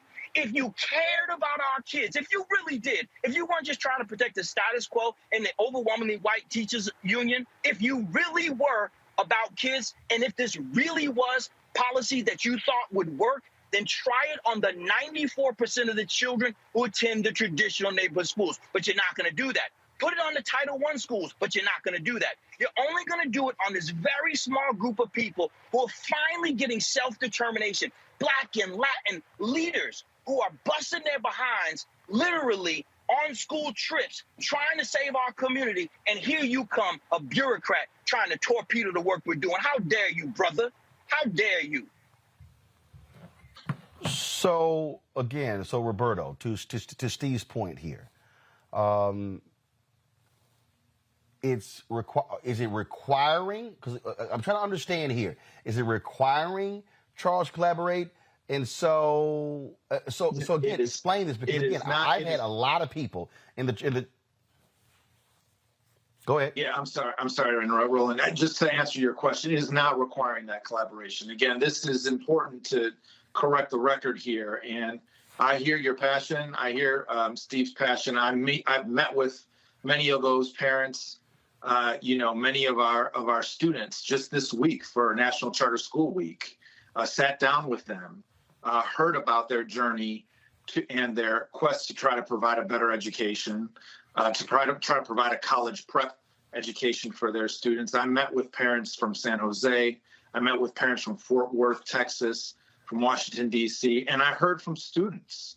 And nothing in this rule, despite some of the coverage that you've seen, nothing in this rule seeks to upend that choice. This is about quality, right? We know that 15% of grantees that have received dollars under this program in the past, and this has been an important program to help support public charter schools. 45% of our public charter schools have received some dollars, some support over the years from this program. But we know that 15% of those grantees have either never opened or have closed their schools by the end of that grant period. That's 930 schools that received, in total, over $70 million in funds.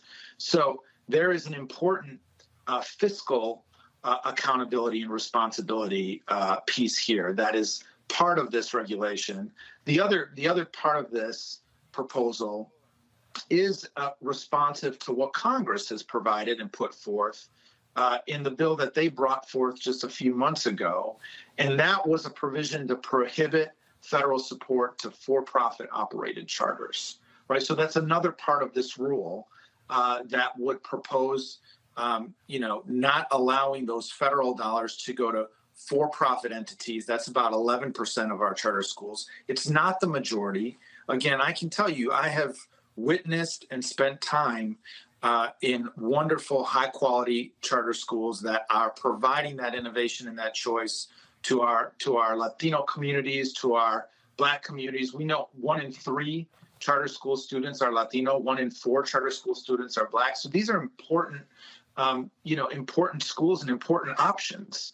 And this rule doesn't seek to shut that down. It really does seek to try to raise quality and make sure for the minority of some of those federal funds, that federal grantees that have been not been transparent with their dollars, for some of those for-profit management programs, that those no longer are coming into the fold, and hopefully that opens resources to additional schools.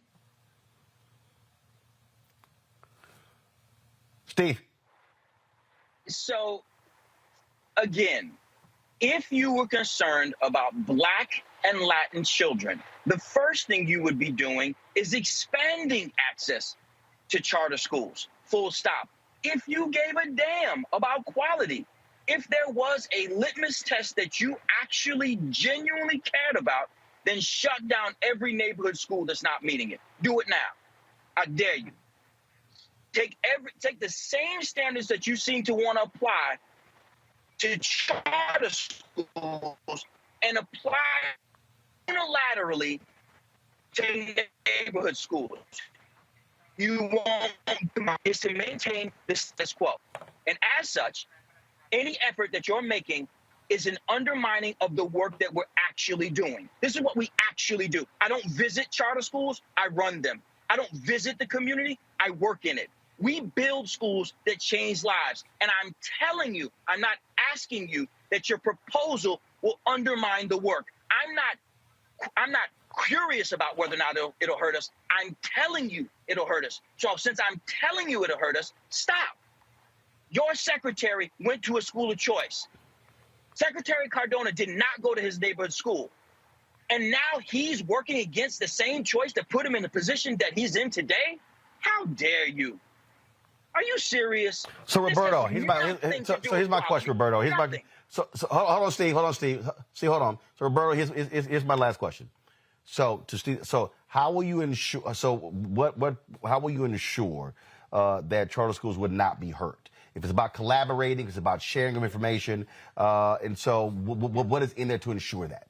So here's the bottom line, Roland. I mean, we are going to continue to advocate for and continue to press forward for dollars to support high-quality public charter schools. We are proud of the work that's been underway. You know, the secretary supports high-quality public charter schools, right? He talks about the schools like the Stanford Community Excellence Charter School that he lifted up as an example of excellence, in Connecticut when he was commissioner. And we know, like, through this pandemic, which has hit some of our Black and brown families the hardest, charter schools have been a lifeline of support for our families. Again, this rule is not designed to, curb or attack or shut down those high-quality schools. That's not what this is about.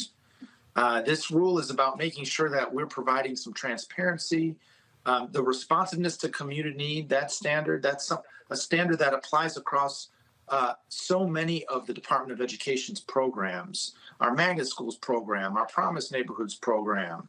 It is not unlike the standard that we have in Title I plans for our schools. So here's where we are. This is a proposal. It went out for comment. That comment period has closed, and the Department of Education is looking closely at comments from across the country, voices of our parents, of our students, of our educators, their reactions to this rule. We're going to consider those very carefully and all that feedback before anything gets finalized. And I can just communicate to you what I know to be the values of this administration, which is to support high quality public charter schools for students. If we didn't support that, we wouldn't put a budget forward fighting for $440 million a year for these schools. We wouldn't take our responsibility for stewardship and quality of this program. We wouldn't take that seriously if we didn't care about our high quality public charter schools. So, we welcome all the feedback. I understand folks are passionate about the issue, and we look forward to advancing a policy here that is going to support the growth of high quality charter schools, not curb that growth.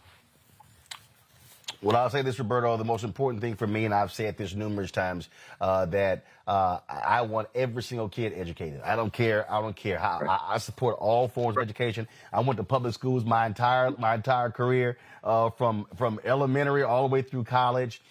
Even though I'm repping Morehouse, I wear HBCU on the show. And so that to me is the most important thing. And so I appreciate you coming on the show. You're welcome back to come back anytime. Dr. Steve Perry, I know you're going to the school trip. Say hello to your students as well. Gentlemen, thank you very much for joining us. Thanks a lot. Thank you, Roland. Folks, tell all the students hello. All right, folks, gotta go to a break. And when we come back, I sit down and talk with George Weah. He is the president of Liberia.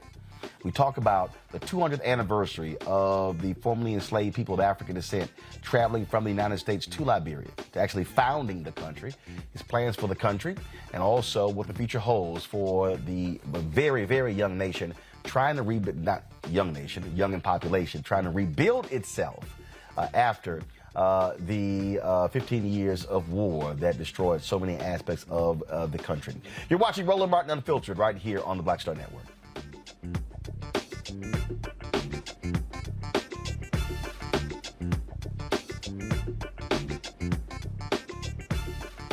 On the next Get Wealthy with me, Deborah Owens, America's Wealth Coach, you're going to learn about the silver tsunami, which means that 1 million people are turning 65 every day and they're going to need some kind of care. You're going to meet two sisters whose situation with their own family led them to start a business in this industry, and now they're showing others. This is our passion, our mission, our purpose, our ministry. That's right here on Get Wealthy, only on Black Star Network.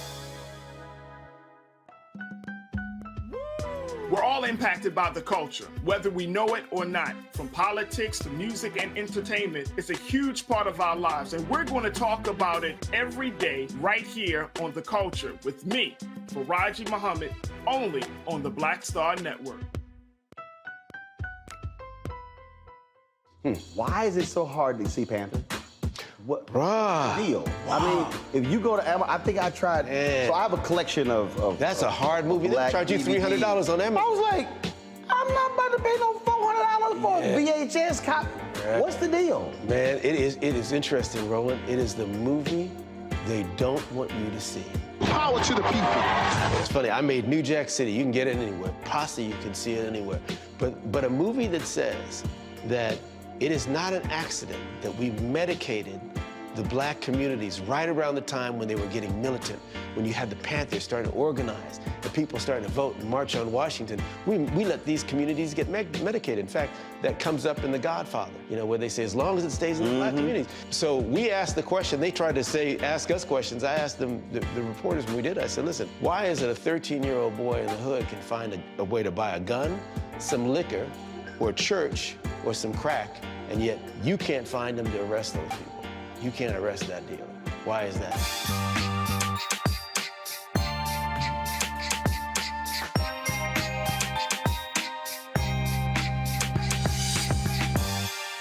Hi, I'm BB Winans. Hi, I'm Kim Burrell. Hi, I'm Carl Payne. Hey everybody, this is Sherry Shepherd. You're watching Roland Martin Unfiltered, and while he's doing Unfiltered, I'm practicing the wobble.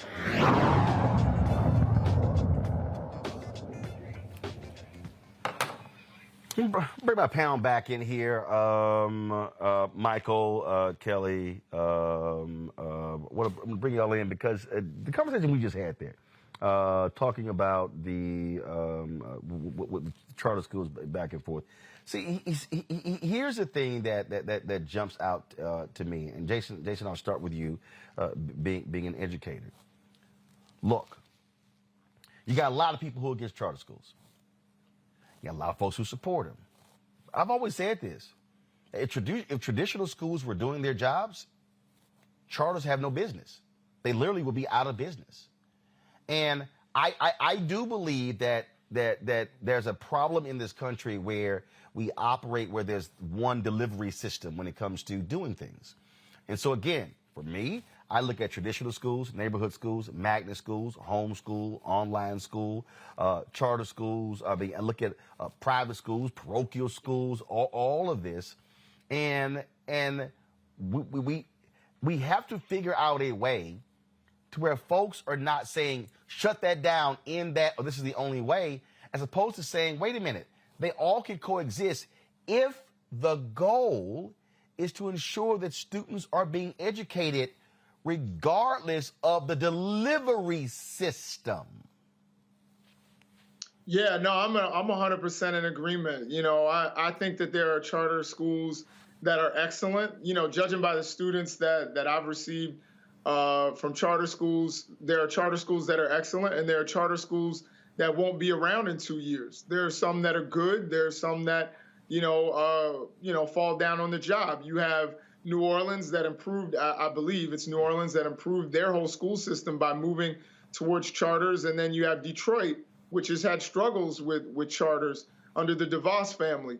So I definitely think that, I felt the passion coming from Steve, and I understood everything that he was saying. And I'm pro-charter, I guess, in the respect that I agree with everything you said in terms of let's match kids with the best way that they can be educated. And some are going to do better with online learning. Some are going to be better with homeschooling. Some are going to be better with charters. Some are going to be better in traditional public schools. Some are going to be better with parochial education, whatever it is. So I agree with you 100% there.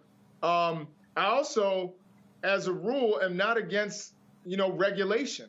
And so if there's some sort of regulation that's going to make educators more effective and make people, ensure that everybody gets a certain quality of education, I'm not necessarily against that. And that's what I thought I was hearing from Roberto.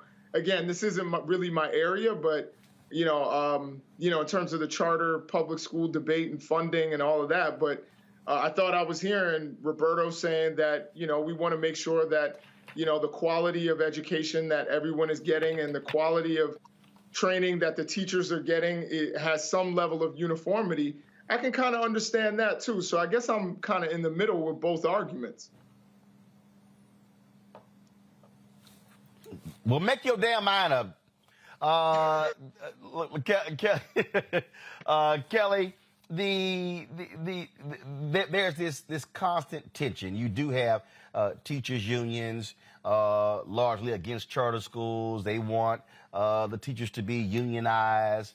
But then there are those who support them who say, look, the ability to be able to give people the creativity to not to be burdened by rules. I had a young brother, Sean, out of D.C., who created a charter school for black boys. And he said, look, we were able to make decisions on go buying things and innovative ways of teaching, that if we had to go through a school district, we would have to go through all of these layers to actually get it done, when we can actually make the decision a lot faster.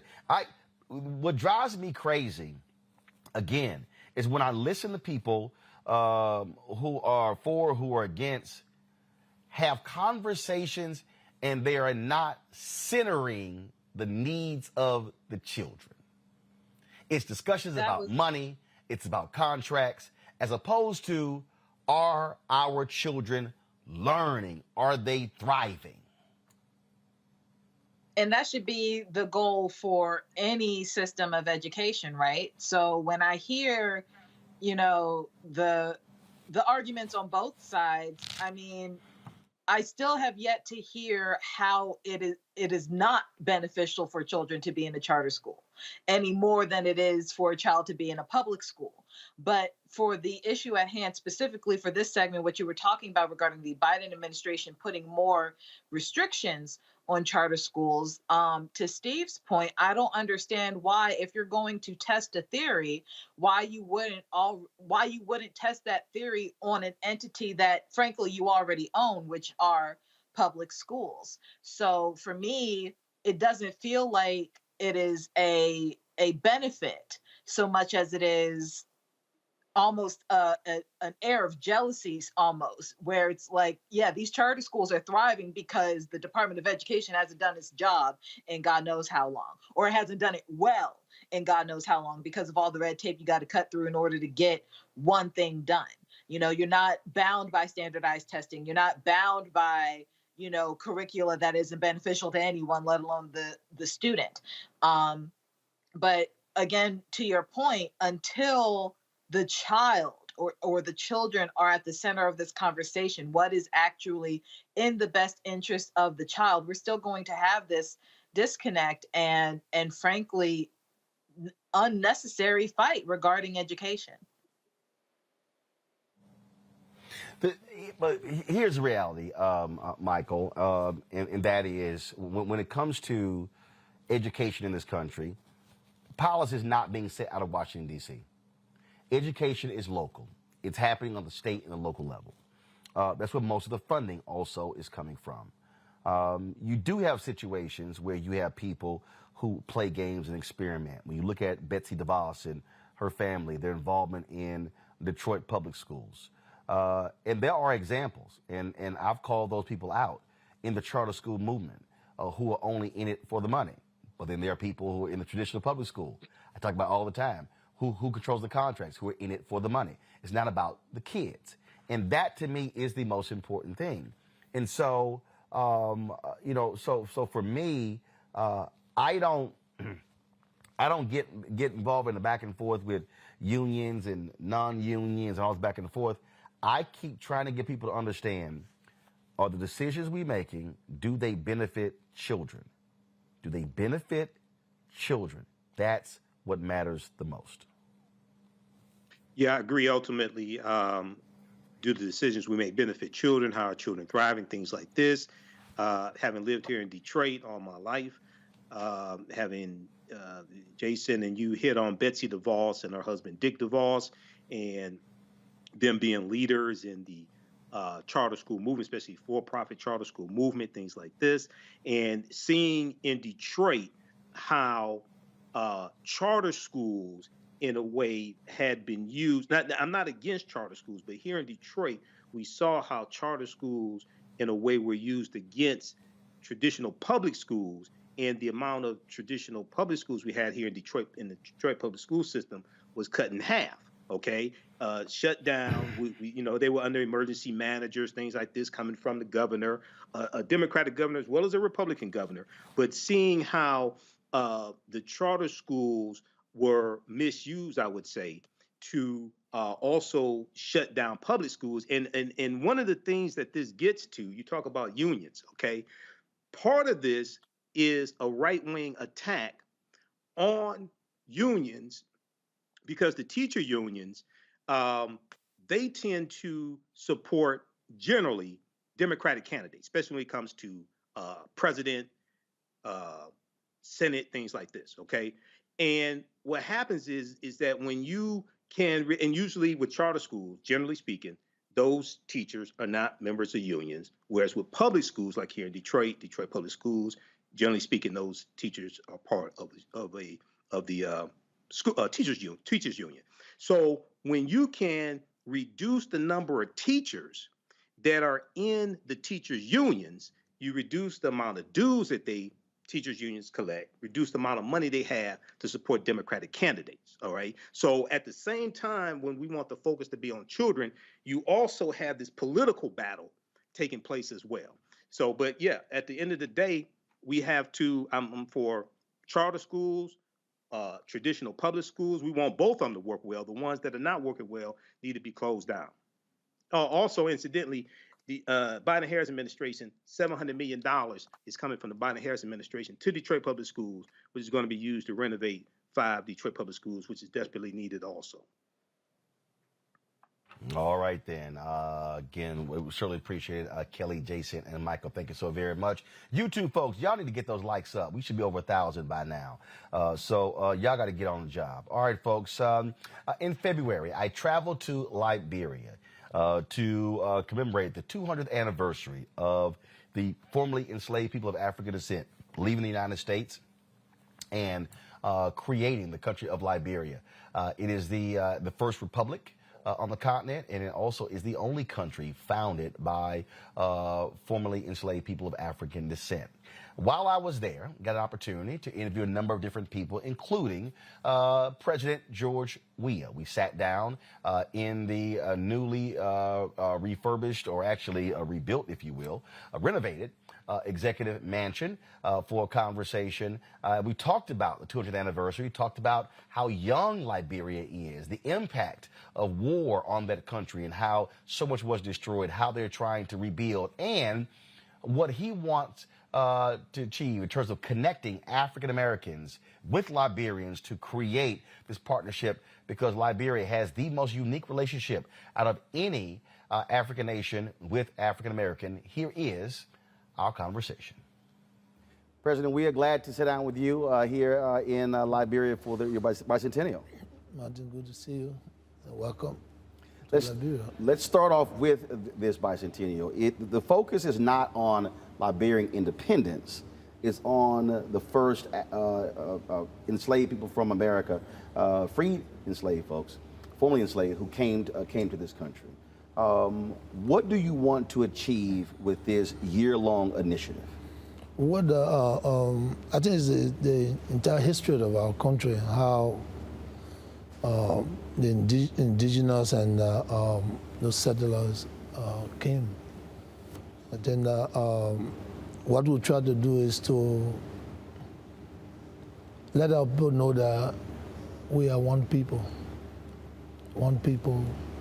and to keep the peace of our country, to understand that this is our land, not a particular people. So the bicentennial brings us together to celebrate our history of how Liberia came to be one country and one people. So we want to celebrate the 200 years to make sure that we all have our liberty and with our respect and our dignity that we belongs in the country. And the reason we're doing this is because out of our past, we had a past that most of us felt that other people was not part of our society and they should not be governed. You know, so we want to show that we all belong to the country. All of us can be leaders in the country, and we can live together in peace and harmony. And this is why we are celebrating the bicentennial, so people can have their right. Imagine you got a son that born abroad, and then he will be deemed as a foreigner. You know, he can obtain a dual citizenship. That is wrong. You know, a born Liberian, a Liberian is always a Liberian, no matter what you do. So we need to make sure that our people know that no matter where you are born with Liberian parents, you are Liberian. So we wanted to showcase and then celebrate our diversity. I think it's important for us, and this is why we are promoting the bicentennial, so people can come home and develop their country and have a place in their own home, and not to be to believe that they are marginalized, they are not accepted. You know, so it's just a reunification, you know, of our existence, and this is what we try to do. You talked about that unity. Let's say there's someone who has Liberian parents, but they were born in the United States, but they moved back here. Will you extend them the right to vote? Will you look at doing what Ghana and Sierra Leone is doing, is offering citizenship for African Americans and others? So what are some of the things that you're considering doing? What if you had a Liberian parent, you are born in either America or France, I mean, you're a citizen of the country. That's the first thing we have to recognize. We cannot alienate you because you were born in another country. Automatically, you should be a citizen. So I'm promoting that a born Liberian is always a Liberian. So just like if I had parents and they were in the military and they were in Germany, even if I was born in Germany, I'm still an American citizen. Yeah, but you are a Liberian because you're born with a Liberian parents. Right. That's the point we're trying to raise. That's the point. Imagine my son, Timothy. He was not born in Liberia, but that's my son. Right. You understand? You were born in America, and he bear the American passport. How can a Timothy Weah, You know, he plays for American national team. How can ultimately it's not a Liberian? I don't think it's fair to our children, you know. Our country, most people left here because of the Civil War. And they obtain citizenship everywhere, you know, for greener pasture. You know, but at the end of the day, they have to obtain a visa to come here or get their second passport. And some people are hiding their passports. You understand? You shouldn't be hiding. You should bear a Liberian passport and the country that you're from. I think it's the right thing to do. That's, we talk about rights, human rights. That's their right, the right of their forebears.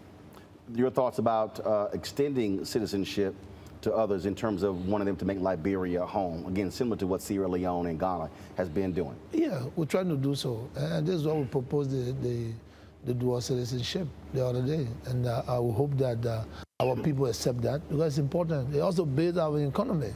Because when people feel at home and people believe that they have a place, they invest, you know. And if you look at the world today, the United States and France, Europe, as you can see, a lot of people have immunity and they invest because they believe that it's their home.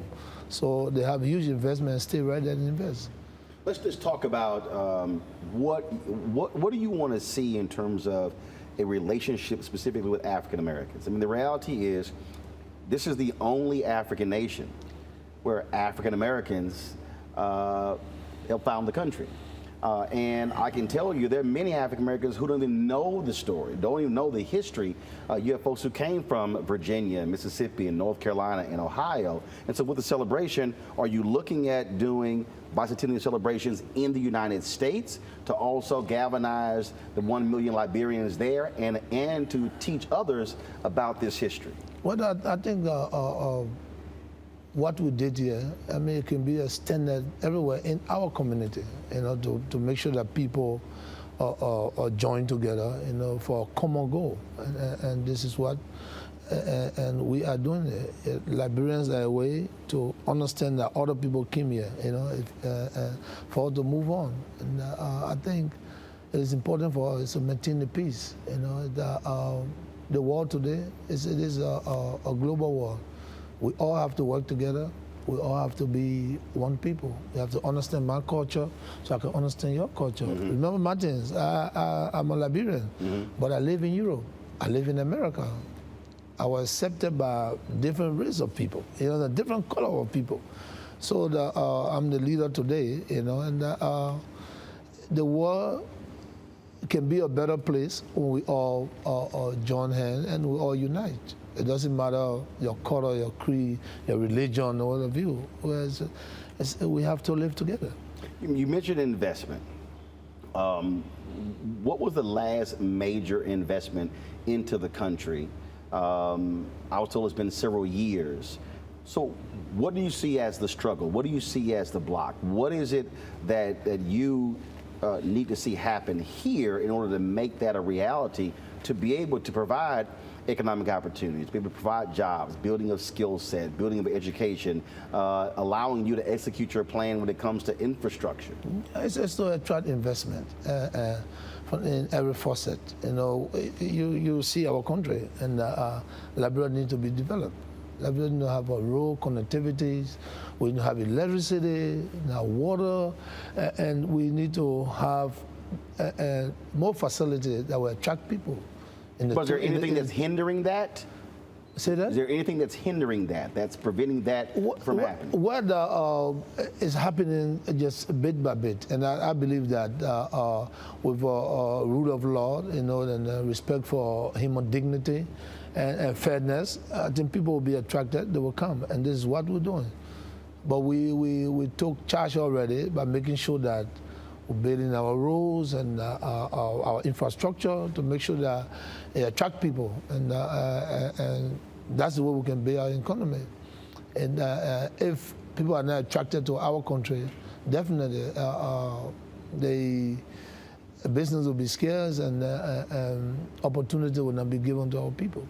You talked about connectivity. So whether you're talking about electricity, whether you're talking about roads. Road connectivity. I mean, you've got as I talk to different people, they talk about beautiful beaches and surfing, but they say it's hard to get to. They say even this part of Liberia where you're from, they say it takes way too long to get there.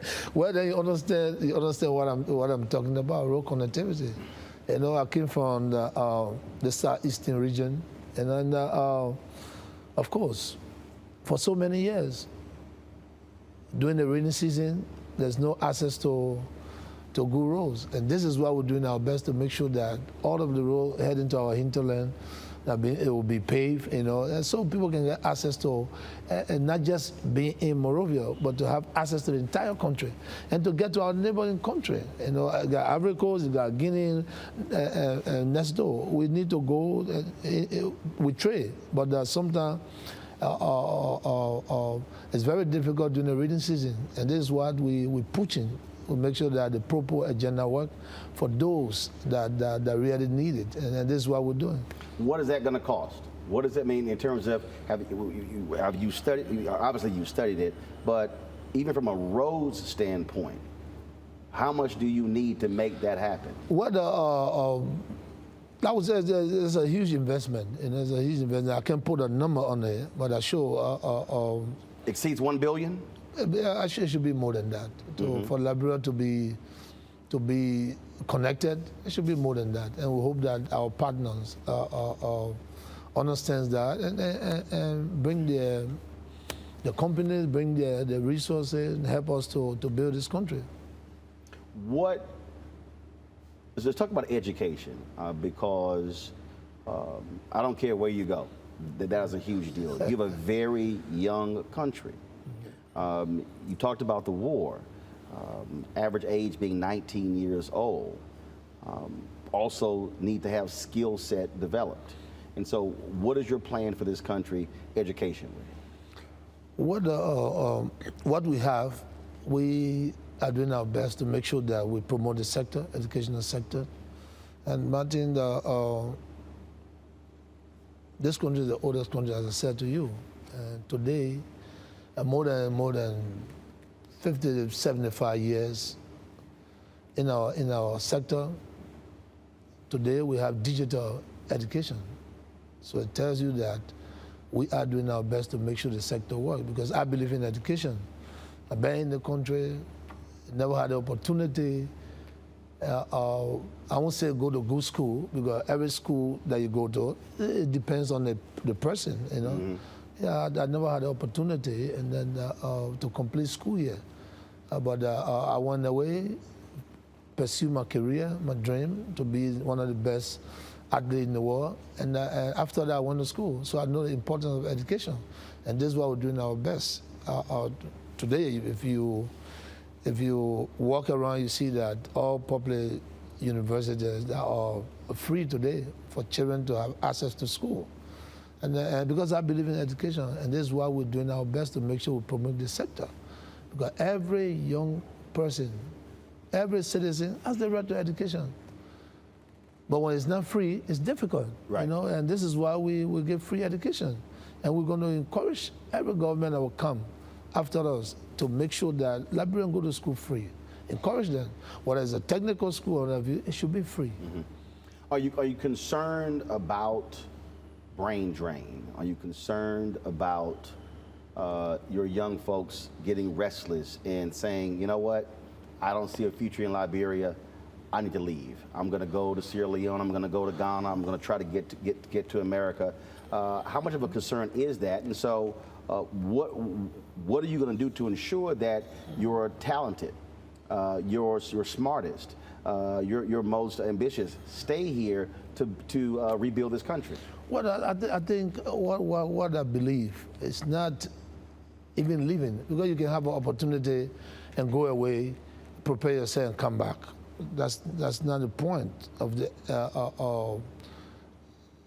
promoting the education sector. The point of what I try to raise, they got some people here that would never leave.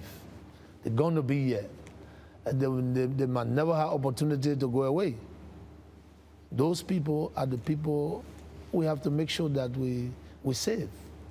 Those kids that people believe that they don't have any future That's the future we have to touch. And this is why we have to make sure we got technical school, we got free school, so they can be encouraged to go to school.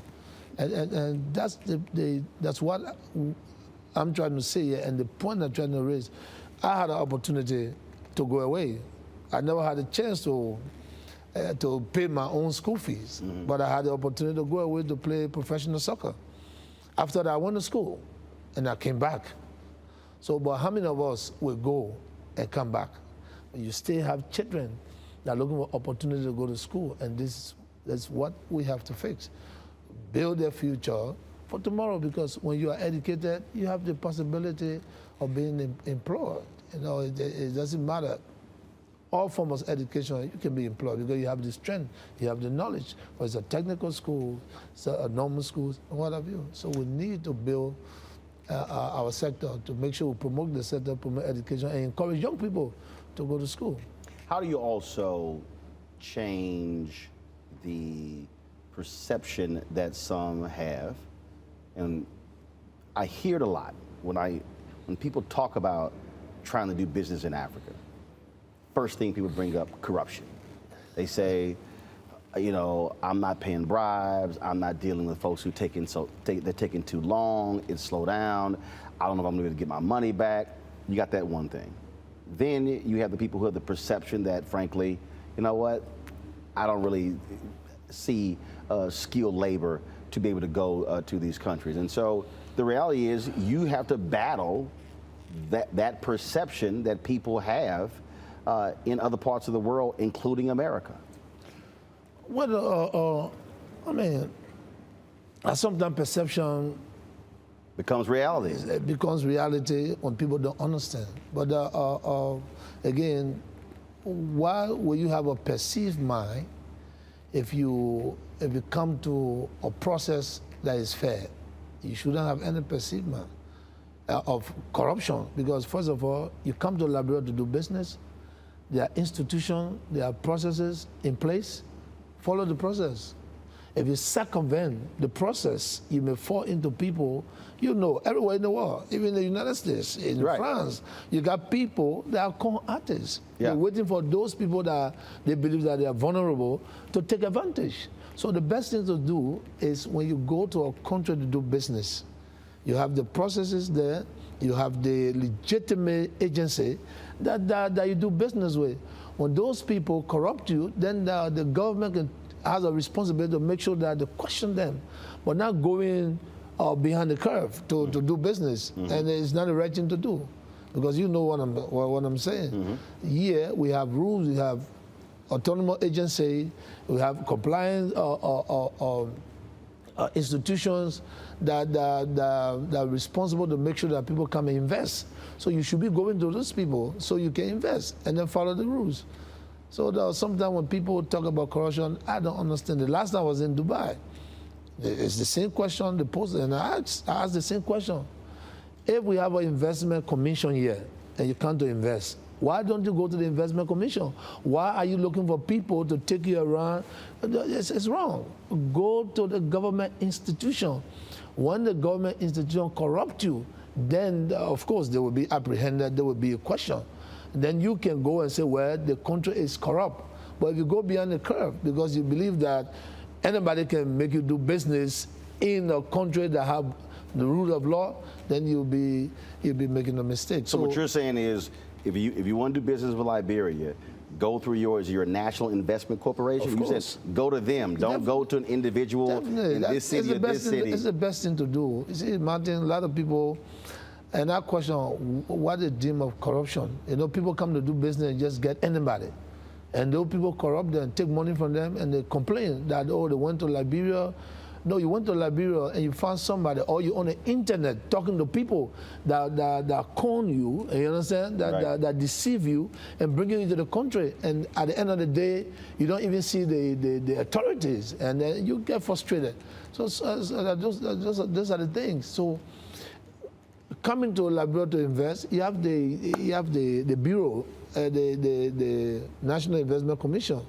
I show when you pass through those entity, and then the processes you follow it, and then you don't have reason to say that the country is corrupt. You know what I'm saying? Because if you telling somebody corrupt, if you go beyond the curve, then you also, encouraging corruption. Right. So if you're an honest person, you have to, honesty have to prevail.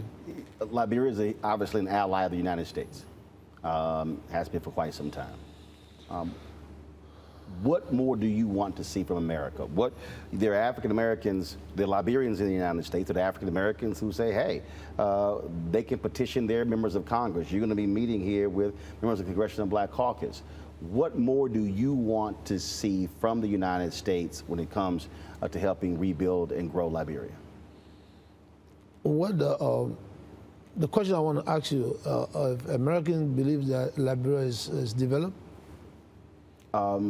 I'll answer it this way. I don't think a lot of Americans even know about Liberia. Okay, so we need to. And then they don't even. First of all, they still see Africa as a country versus a continent. So you see, so but those that we work with, which is the Congress people, they believe that they have done well. But look at our institution. We are partners. Are they satisfied with what they see, or they believe that Liberia need to advance more than what it is? Security, the rule of law, and what have you. We are prepared, we are willing to work with them. So the Liberia, which is the oldest independent African state, you can see, just a couple of years, we tried to obey our rules. So how long we never had a rural connectivity?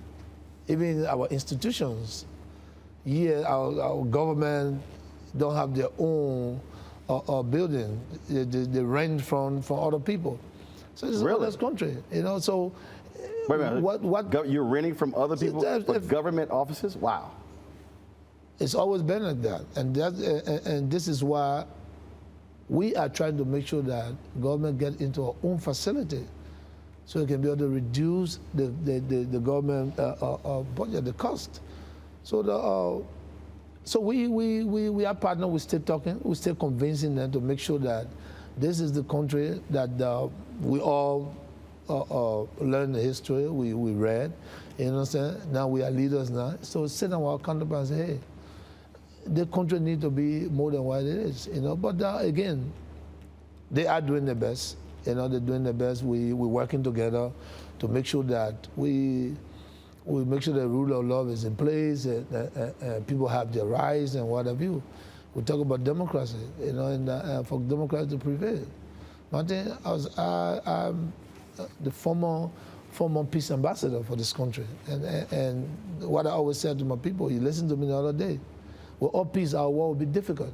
You understand? So the only way we can gain growth is when we foster peace with unity.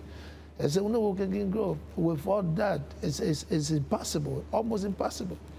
I during the disarmament, and I said to the kids, you can hold the guns as long as you want to hold it. It will never benefit you, because this is the wrong thing. So you need to lay down arms and go toward a path of prosperity. We're heading towards a path of prosperity. It's not about politics. I'm not a politician, and you know I'm not a politician. No. I'm an administrator that came into politics because I wanted to change certain things. Right. Today, we have known that in the village where I live in 1975, today we'll have a solar light. We have a light. We have the huts being removed, and we build a free home for those people.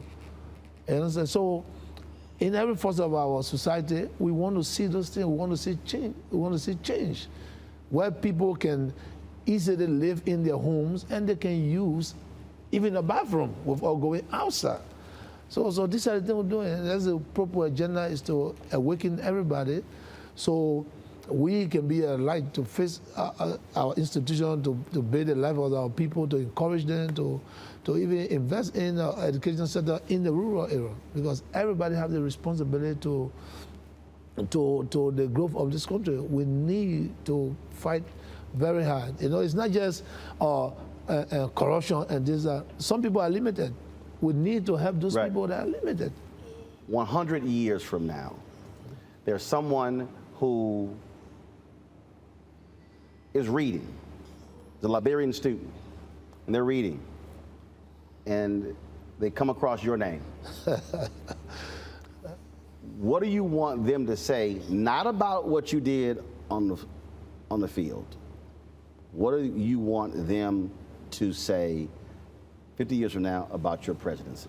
What, as I always said, you know, when I live here, when my children, are in the society with those people that I lead, when they point the finger at them, they must say, wow, this boy, father, was a nice, a kind, and a good president. So they can live with them when I'm not here anymore. And this is what I'm doing, everything to make sure that we help our people. So tomorrow, nobody can point finger on my children and say, well, look at him. If father was here, he didn't do anything. So everything that I do, I want the society to see honesty and to see that we try to improve the lives of our people. You know, it's not about what I've done already on the field, you know, but I know when I live here, those honest people will see there will be a legacy, there will be a mark, and they're going to see that, wow, George Weah, everybody thought that he was never going to make it. Today, this is what we got. And I'm fighting hard, Martin. It's not an easy task, but I want to build this country for the time that I'm here, you know? And it's all honesty. You know, this is my country. I live in the country. I ran the street of this country. Everywhere, in the ghetto, you just name it. You understand? I went outside to promote the image of this country. During the war, I was from one refugee camp to another refugee camp. And this is why when I talk about peace, I know how they live in refugee camps. And I'm back here, and I'm the president. And that's why I ask every Liberian, it doesn't matter what you think, keep the peace of this country. There's no need to be boisterous. There's no need to be rude, you know, be humble.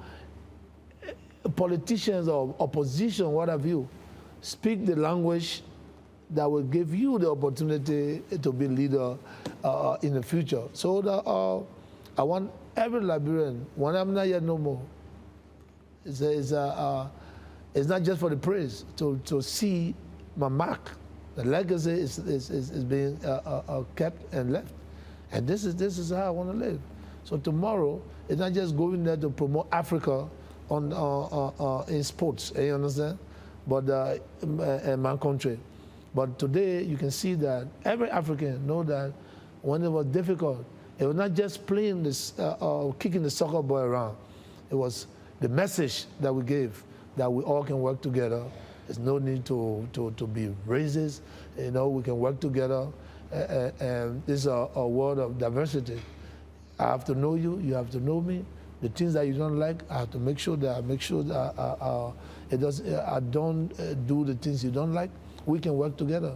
And I was successful in doing that. And I want to do this in my country. Peace in Liberia is the best way. No peace is the wrong thing to do.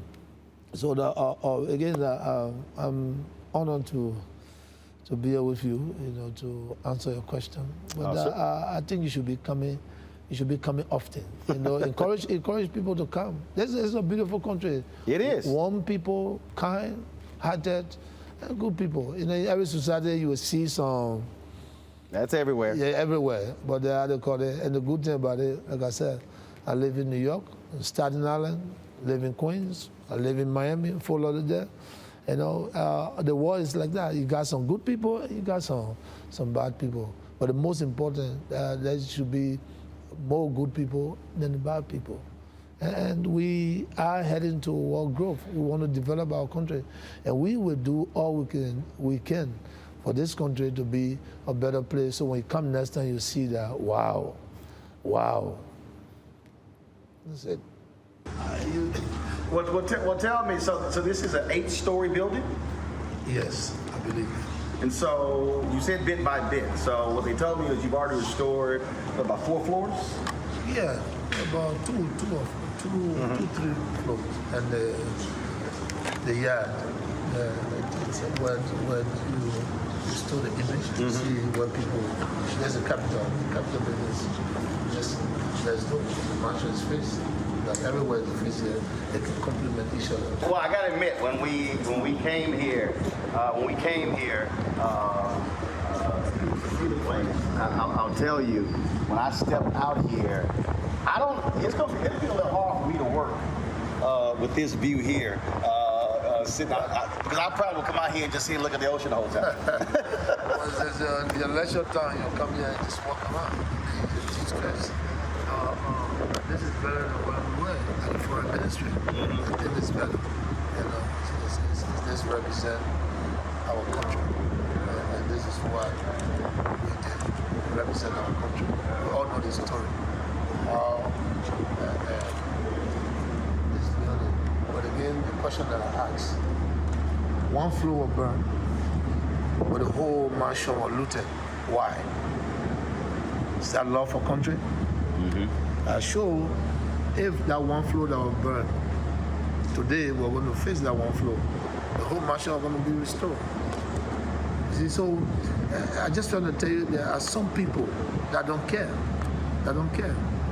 We care, because one floor got burned, but the entire mansion was looted. Nobody asked questions. You understand? But I think what we try to do is to continue to move on a peaceful path, and it's leadership, one after another. It's not to criticize anybody, but to continue where they left it, and then what we can do. And then after us, the next person can continue from there. That's the best leadership style. You see, a smooth transition from one president to the next. That's it. That's it. And we partner with the Americans. We see how their democracy works. But there's other people that don't believe in that, and they cause trouble and chaos. Like the one who just left. Yes, I understand. You understand? So it's the society that we live. But again, the best thing to do is to keep telling people, look, this is the right thing to do. To forcing and fighting, it's not the essence of life. Because when you destroy, there's no hope. Right. When everything is okay, when you can dialogue, then you have a hope. You can be what you want to be. Anybody can be somebody. You never know. That's what I said to my friends. I was here with you. I was in the street. I'm in the ghetto. Born with parents that have great possibility, but I ended in the ghetto. But my destiny was not tied to the ghetto. But maybe our experience to continue to see how things are. Now, when I decided to discipline myself, I saw myself somewhere else, opportunity, and today I'm here. But when you are alive, there's a lot of opportunity you can get. If you are no more, you're gone. So war and destabilization, all those things are not called for. Right. You know what I'm saying? I can be here tomorrow when I'm here. I can see what you do when you get there. And maybe you need my advice. Then I can advise you to say, well, when I was there, that certain thing I did, and I could have achieved it, but I could not. But I think that's the best thing to do. So we lead us today. We can work tomorrow for the country, even as an agent of the country. So we shouldn't see each other as just politicians. We family. We want family. Most of my friends that grew up in school, they are running against, some of them ran against me. You understand? They ran against me. But that's the beauty of right. democracy. You understand? I went to 2 elections, 2005 and 2010. The first, I went as a head of the ticket. The second, and they put me out. And then the third, I'm still on the head. And today I'm here. 2005 was not my, how to call it, but again, what happened in that 2005? If I'm going to persist and resist and believe that fighting was the way, it was not the rule of law, or looking at the country to move forward, maybe I'm not going to be here. Maybe I'm not going to be here. But the fact that I could even accept to be peace ambassador of what happened in the previous elections, since I had to call it today, I'm the president. So you can see that want the peace, the prosperity. You understand? So I want everybody to understand when I talk about peace, because it's important. It's important. President George Weah, I appreciate it. Thank you very much for having us here. Thank you, Martin. Good to see you. Right, we don't do the handshakes, but we'll definitely do we'll do that. I see you in your partner. Well, I was in Ghana for the year return in 2019. Okay. Oh, that's good. So I have a designer there who hooked me up. So that's good. Yeah, I wasn't gonna wear a suit. There's no suit in my bag, so I got all traditional gear. You'd be surprised. I'm the actual purple maker. I brought the style in the purple. I know. No, they made sure that I go back with several outfits. That's the propo. How you call it? Propo. Propo. Yeah. Oh, propo. So when I go back, so it's called propo suit. Yeah, propo suit. Yeah. Okay. But I can't wear with the tennis shoes. You can wear with sneakers. You can wear with anything. I gotta wear loafers. I can't wear tennis shoes. But that's good. Loafers. I can't wear that. That's the best thing to do. I appreciate it, sir. Thank you very much, and good luck. All right, fam. So y'all going to see me rocking the Propo on Monday. I want to thank President George Weah and all of the officials in Liberia for making that happen. We got some other interviews that we're actually working on right now. We did a tour of the country of actually Monrovia. And so we're going to show you that. Of course, those gorgeous beaches there as well. I sat down with a Liberian businesswoman.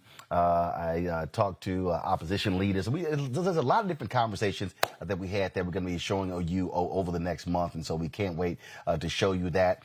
Folks, that is it for us. So let me thank everybody for watching. Y'all, YouTube, y'all should be hitting those like buttons. Y'all, I keep telling you, we should be at 1,000. Stop making me have to beg y'all to do so. Hit the like button. We're going to also be restreaming the interview with President George Weah multiple times over this weekend. So we look forward to that as well. And so, yeah, we're sitting at right now 831. So come on, y'all. 169 more likes. We hit 1,000. Folks, we always, of course, on Fridays end the show.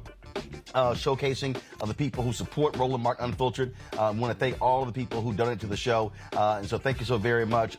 So again, folks, y'all download the Black Star Network app. Support us with your resources. And we're just going to keep doing what we do, covering what's important for the African Americans, but also the African diaspora. And that's why we have the Black Star Network. Thanks a bunch. Y'all take care. Holla!